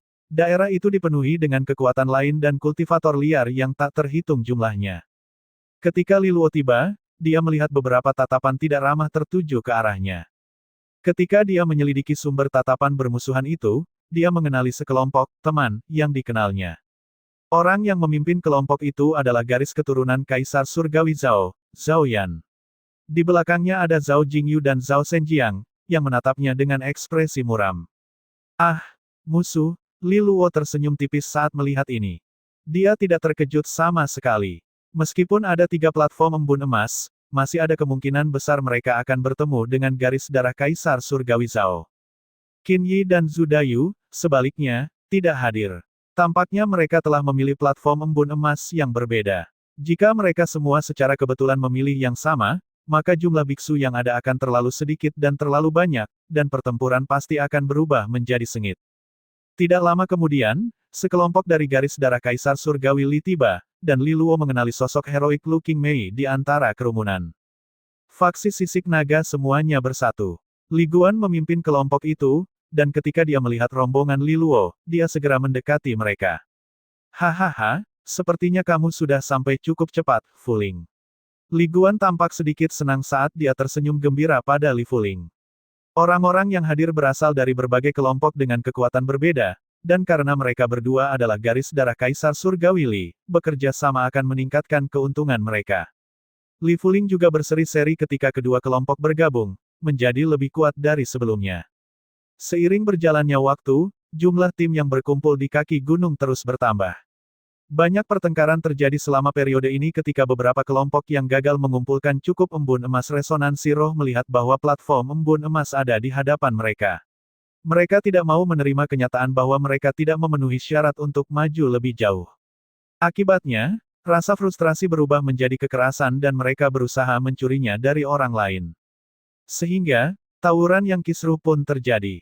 Namun, sebagian besar konflik ini terjadi antara para kultivator liar, kelompok dengan jumlah dan kekuatan tempur yang kuat seperti Li Luo diabaikan. Li Luo juga tetap tidak peduli dengan pertempuran ini, hanya diam menunggu pembukaan platform embun emas. Ini belum waktunya, dan jimat resonansi emas di tangannya belum diaktifkan. Mereka terus menunggu selama setengah hari, dan saat itulah platform embun emas mulai ramai dengan aktivitas di puncak gunung. Cahaya keemasan yang menyilaukan memancar dari platform terapung raksasa, dan tempat duduk mulai muncul di bawahnya. Tempat duduk ini tersebar dari puncak gunung dan bersinar dengan cahaya aneh, seperti lautan bintang. Tatapan menjadi berapi-api saat melihat pemandangan ini. Li Luo tidak berbeda saat dia mengalihkan pandangannya ke seluruh gunung. Pada titik ini, dia memperhatikan ada beberapa perbedaan di antara kursi yang terwujud. Yang paling dekat dengan platform embun emas adalah singgasana teratai emas yang berkilauan dengan cahaya misterius. Tahta emas jumlahnya paling sedikit. Jauh di belakang ada tikar giok yang sebening kristal dan diukir dengan tanda kunomor. Jauh di belakangnya terdapat tikar batu yang diwarnai hijau, bersinar dengan cahaya yang sulit dipahami. Kemunculan ketiga jenis kursi ini memungkinkan setiap orang untuk melihat secara sekilas berbagai tingkat baptisan yang tersedia. Jelas sekali, singgasana teratai emas adalah yang terbaik, diikuti oleh tikar giok putih, dan terakhir tikar batu hijau. Pandangan Li Luo terfokus pada tahta teratai emas. Bahkan seseorang yang menggunakan pantatnya untuk berpikir akan menyimpulkan bahwa itu adalah kursi binatang buas. Satu-satunya hal adalah mendapatkan satu akan menjadi rumit dengan begitu banyak orang di sekitarnya. Dalam hal kekuatan, ada juga banyak individu di tingkat mutiara surgawi akhir yang benar-benar dapat menekannya di tingkat penyelesaian iblis. Sisi baiknya adalah dia tidak ditemani, kelompoknya memiliki jumlah dan seorang ahli yang maha kuasa bernama Li Lingjing. Bahkan jika ada beberapa kultivator liar yang tidak puas, mereka akan terpaksa menyerah. Namun, yang paling harus dia perhatikan adalah kekuatan elit lain yang hadir. Misalnya, garis darah Kaisar Surgawi Zhao. Dengan permusuhan di antara mereka, mereka tidak akan berdiam diri dan menyaksikan penyelesaian iblis Li Luo menduduki tahta teratai emas. Jadi, ini adalah pertempuran yang tidak bisa dihindari. Niat membunuh memenuhi udara saat Zhao Zhenjiang yang tampak kejam menyerangnya dengan ganas. Li Luo menampilkan sosok yang sedang marah dan berkata sambil tersenyum, "Kakak Zhao, kenapa kamu begitu agresif? Kita bisa mendiskusikan semuanya dengan damai." Zhao Zhenjiang memutar sedingin es saat dia menjawab, "Kamu bersenang-senang menipuku saat kembali ke lembah Kan." Li Luo menjawab dengan suara serius, "Ya, itu karena kamu tidak punya otak.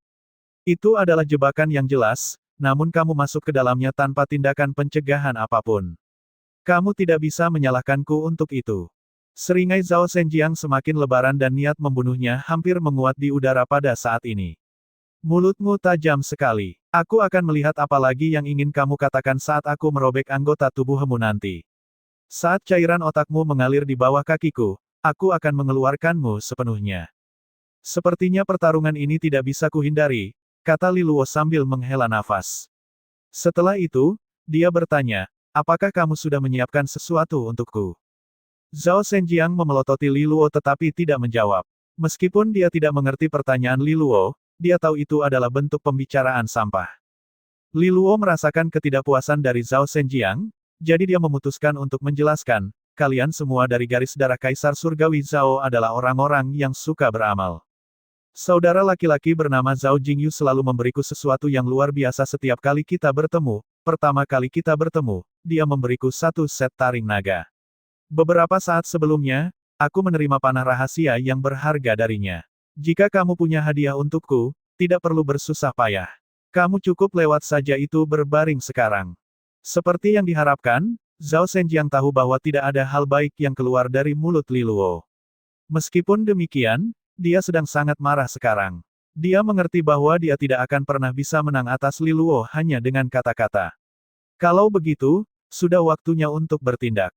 Kekuatan resonansi yang keluar dari tubuh Zhao Zhenjiang seperti letusan gunung berapi. Kulitnya berangsur-angsur berubah menjadi merah darah dan pembuluh darahnya mulai menggeliat seperti naga di tubuhnya. Kekuatan mengerikan mengalir di bawah dagingnya. Zhao Zhenjiang memiliki resonansi kekuatan tingkat 9. Itu adalah resonansi langka yang akan memberikan kekuatan fisik yang luar biasa. Ketika dia mengambil langkah ke depan, udara sepertinya meledak karena kecepatan dan kekuatan yang mampu dihasilkan tubuhnya. Dia kemudian melesat dengan kecepatan suara dan muncul di depan Li Luo dalam sekejap. Dengan tangan yang terkepal erat, dia meninju. Guntur menggelegar dari kecepatan mutlak serangannya, dan manifestasi tinju berwarna merah tua terbang ke arah Li Luo, meninggalkan bayangan setelahnya. Li Luo berdiri kokoh di atas tahta teratai emas, dan lambang naga di antara tanda menyala.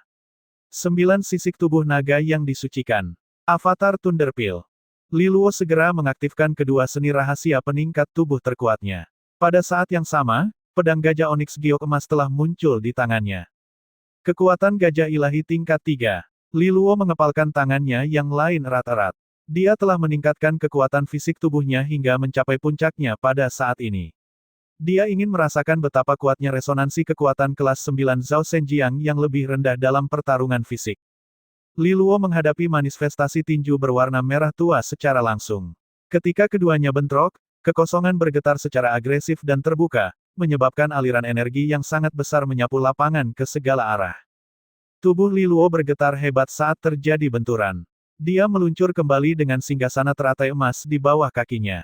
Darah muncrat dari pori-pori lengan kanannya yang bergetar terus-menerus dalam upaya menetralisir energi dahsyat yang menyerang tubuhnya. Kekuatan fisik yang sungguh mengesankan, kata Li Luo sambil melangkah mundur. Dia nyaris tidak berhasil menahannya. Zhao Zhenjiang telah mengirimnya terbang bahkan dengan tubuh naga suci 9 sisik dan avatar Thunderpil yang aktif.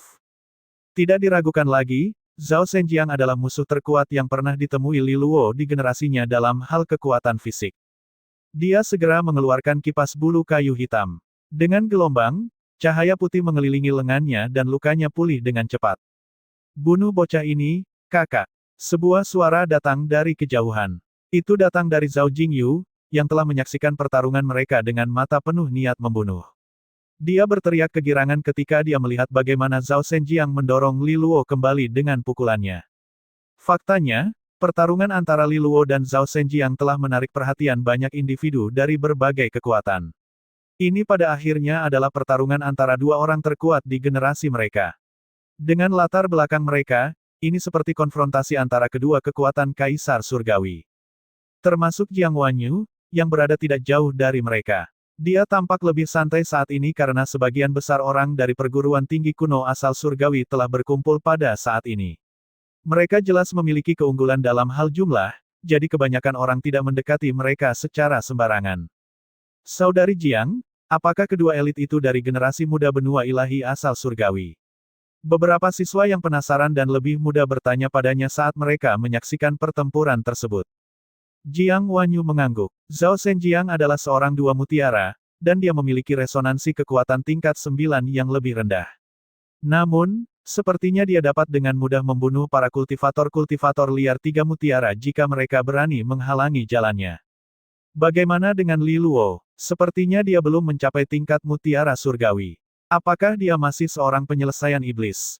Kepala naga dari garis darah Kaisar Surgawi Li hanya sekuat ini. Seorang gadis cantik bertanya dengan heran dari samping. Li Luo tidak sesederhana kelihatannya. Dia memiliki 3 resonansi. Hanya dengan kehadiran 3 istana resonansi, fondasi kekuatan resonansinya sangat luar biasa. Sebelumnya, aku bersilangan pedang dengannya sebentar, dan kekuatan resonansinya sangat besar, tidak lebih lemah. Kemungkinan besar dia juga menyembunyikan banyak kartu as di balik lengannya. Pertarungan melawan Zhao Zhenjiang ini benar-benar bisa dianggap pertarungan antara dua orang terkuat di generasi ini, Jiang Wanyu menjelaskan dengan tenang. Menurutmu siapa yang akan menang, Senior Jiang? Jiang Wanyu menggelengkan kepalanya dan menjawab, aku tidak tahu. Li Luo mungkin memiliki kartu asnya, tetapi Zhao Zhenjiang juga tidak sederhana. Ini akan menjadi pertarungan ketat antara naga dan harimau. Saat mereka membicarakannya, Zhao Zhenjiang terus menatap Li Luo dengan mata mematikan, tangannya mencengkeram tombaknya erat-erat. Secara bertahap mulai berubah menjadi merah tua juga, seolah-olah lapisan darah segar menutupi senjatanya. Warna merahnya sangat gelap hingga hampir hitam. Ada dua tanda ungu samar-samar terlihat pada tombak karena terus-menerus menyerap energi alam duniawi dari sekitarnya. Artefak berharga bermata ungu kembar, tombak gunung berat. Tombak ini seberat gunung. Faktanya, itu adalah senjata yang sempurna untuk orang seperti Zhao Zhenjiang. Zhao Zhenjiang mengambil satu langkah ke depan sebelum berlari menuju Li Luo dengan niat membunuh, menyebabkan ruangan bergetar. Li Luo mencengkeram pedang gajah onik dengan erat, dan 3 istana resonansi di dalam dirinya mulai aktif. Kekuatan resonansi dalam jumlah besar melonjak di dalam tubuhnya. Kekuatan resonansi ganda menyatu dengan sisa-sisa spiritualitas, menciptakan kekuatan resonansi yang hidup dan hidup. Wajah Li Luo tanpa ekspresi saat dia menebaskan pedangnya ke bawah. Kekosongan di depannya terbuka. Pada saat berikutnya, seekor naga hitam keluar dari celah, melonjak menuju Zhao Zhenjiang dengan raungan ganas dan sungai air hitam. Spanduk naga hitam sungai dunia bawah penyelesaian lebih besar. Zhao Zhenjiang mendengus saat dia melihat naga itu berlari ke arahnya. Dia melambaikan tombak gunung berat, dan untuk sesaat, sebuah gunung tampak terwujud saat kekosongan beriak karena kekuatan mengerikan yang dipancarkannya. Dengan lambaian tombaknya, manifestasi pegunungan muncul di langit di atas. Ini menambah bobot tombaknya, menciptakan kekuatan yang benar-benar dahsyat. Seni Adipati, teknik tombak berat 9 gunung. Zhao Zhenjiang menusukkan tombaknya, dan gelombang energi putih berdesir dan memicu serangkaian ledakan.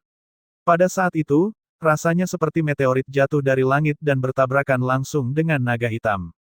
Gelombang energi liar menyapu medan perang, menarik perhatian banyak orang di sekitarnya. Pertarungan antara keduanya begitu gila hingga gelombang kejutnya sebanding dengan hasil bentrokan antara 4 mutiara. Cakar naga hitam yang ganas berbenturan berulang kali dengan manifestasi gunung yang sangat besar.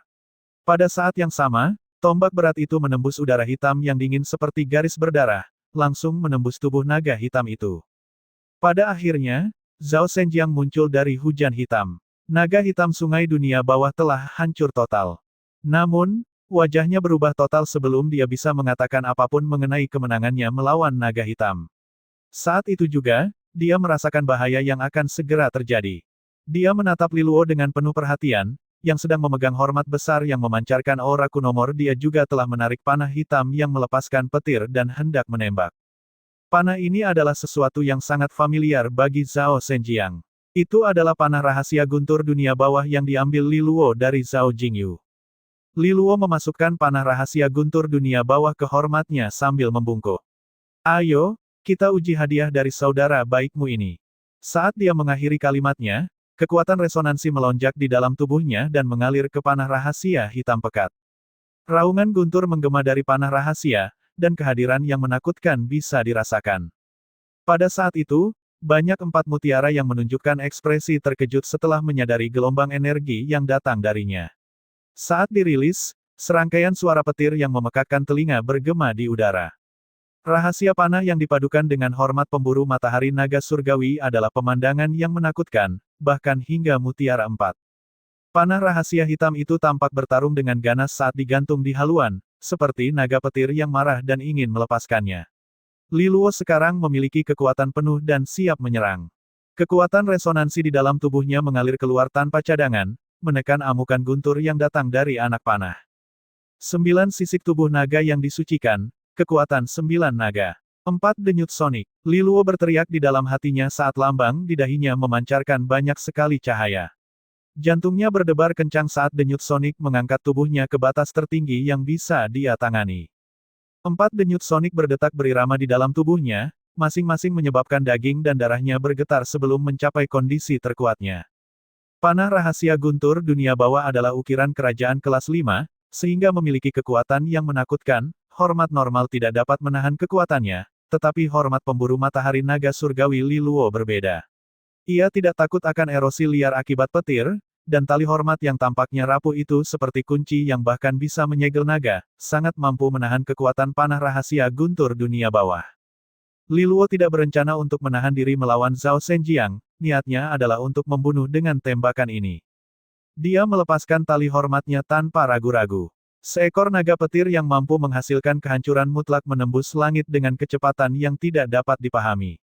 Pemandangan itu menyebabkan mata keempat mutiara yang menyaksikan pertarungan itu melebar. Naga itu bergerak begitu cepat sehingga tidak ada tempat untuk bersembunyi.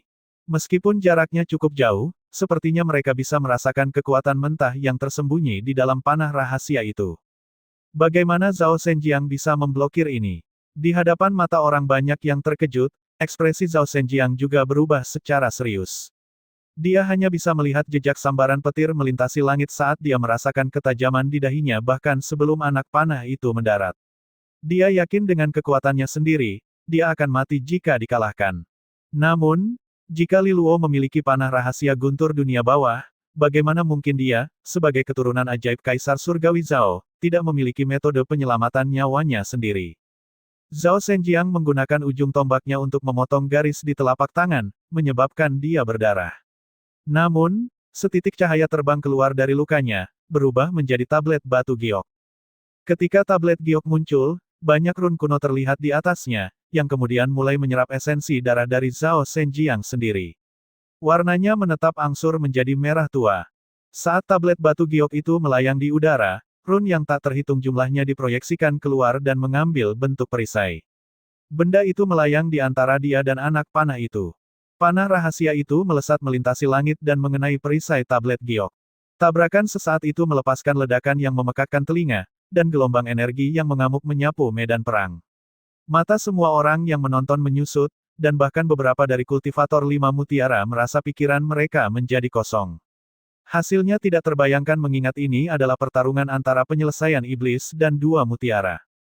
Li Luo mengerutkan kening saat dia mengamati titik tabrakan, di mana energi terus mengamuk. Dia telah melihat Zhao Zhenjiang mengaktifkan tablet giok, yang sepertinya berisi ukiran kerajaan juga. Ini seharusnya menjadi kartu asnya untuk menyelamatkan nyawanya. Semuanya sesuai ekspektasi, kurasa, gumam Li Luo pada dirinya sendiri.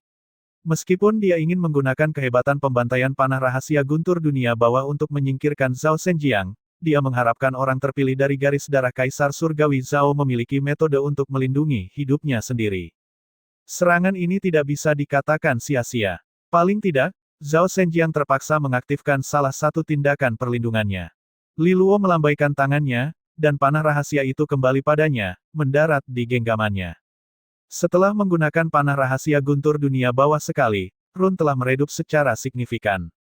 Ini adalah ukiran kerajaan kelas 5 dan dianggap sebagai barang habis pakai. Berdasarkan ekspektasi Li Luo, beberapa penggunaan lagi akan menghabiskan seluruh daya yang tersimpan. Dia menyingkirkan panah rahasia guntur dunia bawah karena setelah setiap penggunaan, kekuatan resonansi guntur harus diisi ulang sebelum dia bisa memanggil kemampuan ledakannya lagi. Kemudian dia mengangkat kepalanya dan menatap Zhao Zhenjiang, yang sekarang tampak sangat muram. Tablet gioknya menjadi redup, dan bahkan retakan halus pun terlihat di dalamnya. Brengsek, melihat retakan pada tablet itu seperti merasakan jantungnya retak dengan cara yang sama. Tatapan Zhao Zhenjiang dibanjiri dengan niat membunuh yang mematikan saat dia menerima tablet giok dari seorang tetua. Itu harus dipelihara dengan esensi darahnya dan mampu melindunginya di saat bahaya. Namun, pukulan biadab Li Luo telah merusak fondasi tablet giok tersebut, sehingga tidak dapat digunakan untuk waktu yang lama. Matilah untukku, Li Luo. Zhao Zhenjiang berteriak sambil melambaikan tombak gunung beratnya sekali lagi. Manifestasi tombak muncul, berubah menjadi 9 gunung raksasa yang kembali menekan Li Luo. Li Luo tetap tenang, memegang hormat pemburu matahari naga langit. Dia menarik tali hormatnya, dan 9 anak panah cahaya terbentuk, masing-masing bersinar dengan segala kemegahan pelangi. Mereka melayang di udara ketika dia melepaskannya dan menusuk masing-masing dari 9 manifestasinya. Dengan artefak berharga 3 mata ungu di tangan, Li Luo memiliki kekuatan luar biasa dalam pertempuran, dan setiap panah cahaya setara dengan serangan kekuatan penuh dari 2 mutiara. Setelah menelusuri 9 manifestasi gunung, Li Luo menembakkan lebih banyak anak panah, masing-masing menembus kehampaan seperti meteor yang membesar, menembak tepat ke arah Zhao Zhenjiang dengan tujuan untuk melukai. Zhao Zhenjiang menggenggam tombak gunung beratnya, dengan mahir menghancurkan setiap anak panah yang datang ke arahnya dengan begitu cepat hingga bayangannya tertinggal di belakangnya. Namun, setiap anak panah yang dihantam menimbulkan rasa sakit yang menusuk di tubuhnya. Dia hanya bisa mengerutkan keningnya sebagai jawaban, hormat Li Luo memiliki kualitas yang lebih tinggi dibandingkan dengan tombak gunung berat miliknya, jadi dia harus membayar harga untuk mempertahankan dirinya. Hormat itu lumayan. Begitu aku membunuhmu, itu akan menjadi milikku. Sedikit keserakahan terlihat di matanya yang sebelumnya hanya penuh dengan niat membunuh. Pada saat yang sama, dia memahami dari percakapan sebelumnya bahwa Li Luo adalah lawan yang lebih tangguh daripada yang pernah dia duga. Meskipun dia hanya seorang penyelesaian iblis, dia tidak lebih lemah dari beberapa mutiara yang paling luar biasa karena bantuan tiga resonansinya. Tidak heran bagaimana kamu berhasil mengalahkan Li Qingfeng dan menjadi kepala naga generasi ini. Bagaimanapun juga, aku bukanlah orang lemah seperti dia. Kamu akan segera merendahkan diri di bawah kakiku. Garis keturunan Kaisar Surgawi Zhao akan selalu berada di depan, garis keturunanmu yang menyedihkan. Zhao Zhenjiang maju selangkah dan melepaskan tombak gunung berat. Dia kemudian mengatupkan kedua tangannya dan membentuk serangkaian segel tangan. Dengan setiap segel tangan, energi alam duniawi bergemuruh dan semburan energi yang terlihat dengan mata telanjang berkumpul di tubuh Zhao Zhenjiang tanpa akhir. Dengan pemasukan energi alam duniawi, tubuh Zhao Zhenjiang kemudian mulai mengembang dengan kecepatan yang mengerikan, dan daging di lengan kanannya tampak menggeliat. Saat berikutnya, seluruh anggota tubuhnya telah berubah menjadi cakar naga biru. Lengan kirinya telah berubah menjadi cakar harimau putih. Sesaat kemudian, seluruh tubuhnya juga mulai berubah bentuk dan melengkung, berubah menjadi bagian tubuh binatang yang berbeda. Zhao Zhenjiang sekarang memancarkan aura buas dan jahat. Dia telah menjadi kekejian yang disatukan dari segudang binatang buas. Tidak jauh dari situ, Jiang Wanyu, yang sedang menyaksikan transformasi Zhao Zhenjiang, memasang ekspresi berat di wajahnya. Informasi tentang Zhao Zhenjiang terlintas di benaknya. Ini adalah garis keturunan dari seni adipati tingkat kenaikan jiwa Kaisar Surgawi Zhao, tubuh Dewa Iblis binatang segudang. Aku tidak percaya Zhao Zhenjiang berhasil mengolahnya dengan sukses. Kudengar seseorang harus menyatu dengan darah 100 binatang buas dan jiwa. Seni ini memadatkan sejumlah besar energi jahat di dalam hati penggunanya, dan pikiran seseorang mungkin akan terkikis dan hancur olehnya jika mereka tidak berhati-hati. Di masa lalu, banyak orang jenius dari garis darah Kaisar Surgawi Zhao mendambakan kekuatan ini seni adipati tetapi dirusak oleh energi jahat, mengubah mereka menjadi binatang buas yang tidak punya pikiran. Beberapa bahkan lumpuh permanen. Tampaknya Zhao Zhenjiang telah memperlakukan dirinya sendiri dengan sangat kejam. Beberapa junior dari perguruan tinggi kuno asal surgawi mendengar kata-katanya, dan tatapan mereka berkilat ketakutan. Terlepas dari seberapa jauh mereka darinya, mereka bisa merasakan aura buas dan jahat yang dia keluarkan. Mungkin saja dia lebih kuat dari rata-rata kultivator-kultivator liar 4 mutiara. Ini adalah keuntungan yang diberikan oleh kekuatan Kaisar Surgawi, kemampuan untuk bertarung di atas tingkat kultivasi seseorang. Sekarang Zhao Zhenjiang telah melakukan segala upaya, apakah itu berarti Li Luo tidak dapat bertahan lebih lama lagi? Seorang junior perempuan bertanya. Jiang Wanyu menggelengkan kepalanya. Mungkin bukan itu masalahnya. Tatapannya sekarang tertuju pada Li Luo. Pada saat ini, dia bisa merasakan ketajaman datang dari tubuh Li Luo, yang membuat jantungnya berdebar ketakutan. Gelombang misterius ini sepertinya mengeluarkan rasa ancaman yang bahkan melampaui tubuh Dewa Iblis binatang segudang milik Zhao Zhenjiang. Li Luo segera mengaktifkan sayap energinya dan terbang ke langit, mengamati dari dekat sosok Zhao Zhenjiang. Dia memiliki tatapan aneh di matanya saat dia menilai lawannya. Orang ini mungkin sombong, tapi dia benar-benar kuat. Lebih kuat dari Li Qingfeng. Jika bukan karena aku, generasi ini pasti telah ditekan dengan kuat oleh garis darah Kaisar Surgawi Zhao. Sayang sekali, Li Luo bergumam pada dirinya sendiri sambil mengaktifkan kekuatan resonansi di dalam tubuhnya lagi. Dengan pedang kuno berbintik-bintik di tangannya, dia membelah kekosongan dan menciptakan celah di angkasa. Sesaat kemudian, suara derasnya air terdengar saat seekor naga hitam yang berselancar di perairan yang sangat dingin dan gelap muncul, dengan ganas memperlihatkan cakar dan taringnya saat ia berusaha menyerang Zhao Zhenjiang. Spanduk naga hitam sungai dunia bawah lagi. Jiang Wanyu mengerutkan kening saat dia melihat Li Luo mengaktifkan seni adipati yang sama seperti sebelumnya. Bagaimana seni adipati tingkat komuni dapat mengancam Zhao Zhenjiang? Mungkinkah perasaan bahaya yang dia rasakan dari Li Luo adalah kesalahpahaman? Hahaha, Li Luo, kamu benar-benar seorang kultivator dari benua ilahi luar. Kamu tampaknya dengan sepenuh hati mengandalkan satu seni adipati tingkat komuni. Zhao Zhenjiang terkekeh saat dia mengepalkan tinju dengan cakar naga biru itu, menyerang sebagai pembalasan. Serangan sederhana itu sepertinya menghancurkan kehampaan dengan satu gerakan. Ruang sepertinya runtuh saat kekuatan mengerikan menghantam naga hitam itu secara langsung. Tubuh raksasa naga hitam itu langsung mulai hancur, berubah menjadi titik cahaya. Seperti yang diharapkan Jiang Wanyu. Spanduk naga hitam sungai dunia bawah tidak mampu mengancam Zhao Zhenjiang saat ini. Namun, anehnya Liluo tampak tenang, sudut bibirnya sedikit terangkat menjadi seringai tidak berperasaan saat dia membentuk segel tangan dengan satu tangan. Dengan itu, naga hitam yang menghilang itu tiba-tiba membuka rahangnya, dan aliran nafas naga hitam melesat ke arah Zhao Zhenjiang. Zhao Zhenjiang tersenyum dingin. Dia awalnya berencana untuk mengabaikan serangan balik yang lemah ini, tapi tubuhnya mulai mengeluarkan tanda peringatan, meledak dengan rasa sakit yang menusuk yang sepertinya menandakan kematiannya yang akan datang. Keringat dingin keluar dari pori-porinya saat tatapannya mencerminkan nafas naga yang masuk. Pada saat ini, dia bisa merasakan nafas naga yang tampaknya lemah menyembunyikan belati metaforis di kegelapan. Itu menyembunyikan gelombang kekuatan yang sangat menakutkan. Itu adalah sesuatu yang bahkan tubuh Dewa Iblis Binatang segudangnya tidak dapat menolaknya. Li Luo, penipu itu. Dia telah menggunakan sampul seni adipati tingkat komuni untuk mengaburkan gerakan pembunuhannya yang sebenarnya. Zhao Zhenjiang melolong ketika semua binatang yang telah menyatu dengannya menjadi hidup, semuanya mengaum secara bersamaan. Serangkaian gelombang suara yang tampak berbentuk fisik menyebar dari tubuhnya. Gelombang suara mampu membubarkan nafas naga, akhirnya mengungkap kartu as sebenarnya yang tersembunyi di bawahnya. Itu adalah manifestasi pedang berwarna biru muda yang sedikit melengkung menyerupai taring naga. Manifestasi pedang merobek kehampaan secara diam-diam, tapi setiap lokasi yang dilewatinya terpotong dengan rapi, meninggalkan jejak gelap. Itu seperti pedang panas yang memotong mentega. Tidak ada yang mampu menghentikannya. Ketika Zhao Zhenjiang akhirnya menyadari pedang taring naga, Jiang Wanyu juga menemukannya. Ekspresinya yang biasa dan dingin berubah menjadi penuh kejutan saat dia mengamatinya. Manifestasi pedang memberi seseorang rasa kemurnian yang tak terlukiskan ketika mereka melihatnya. Pada saat ini, hatinya tahu bahwa pedang taring naga berwarna biru muda adalah kartu as tersembunyi Li Luo. Mungkin inilah cara Li Luo berhasil mengalahkan Li Qingfeng dan mendapatkan posisi kepala naga.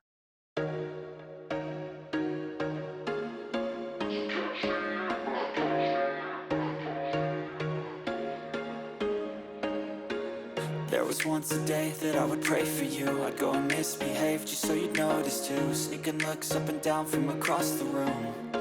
Damn, what a hell of a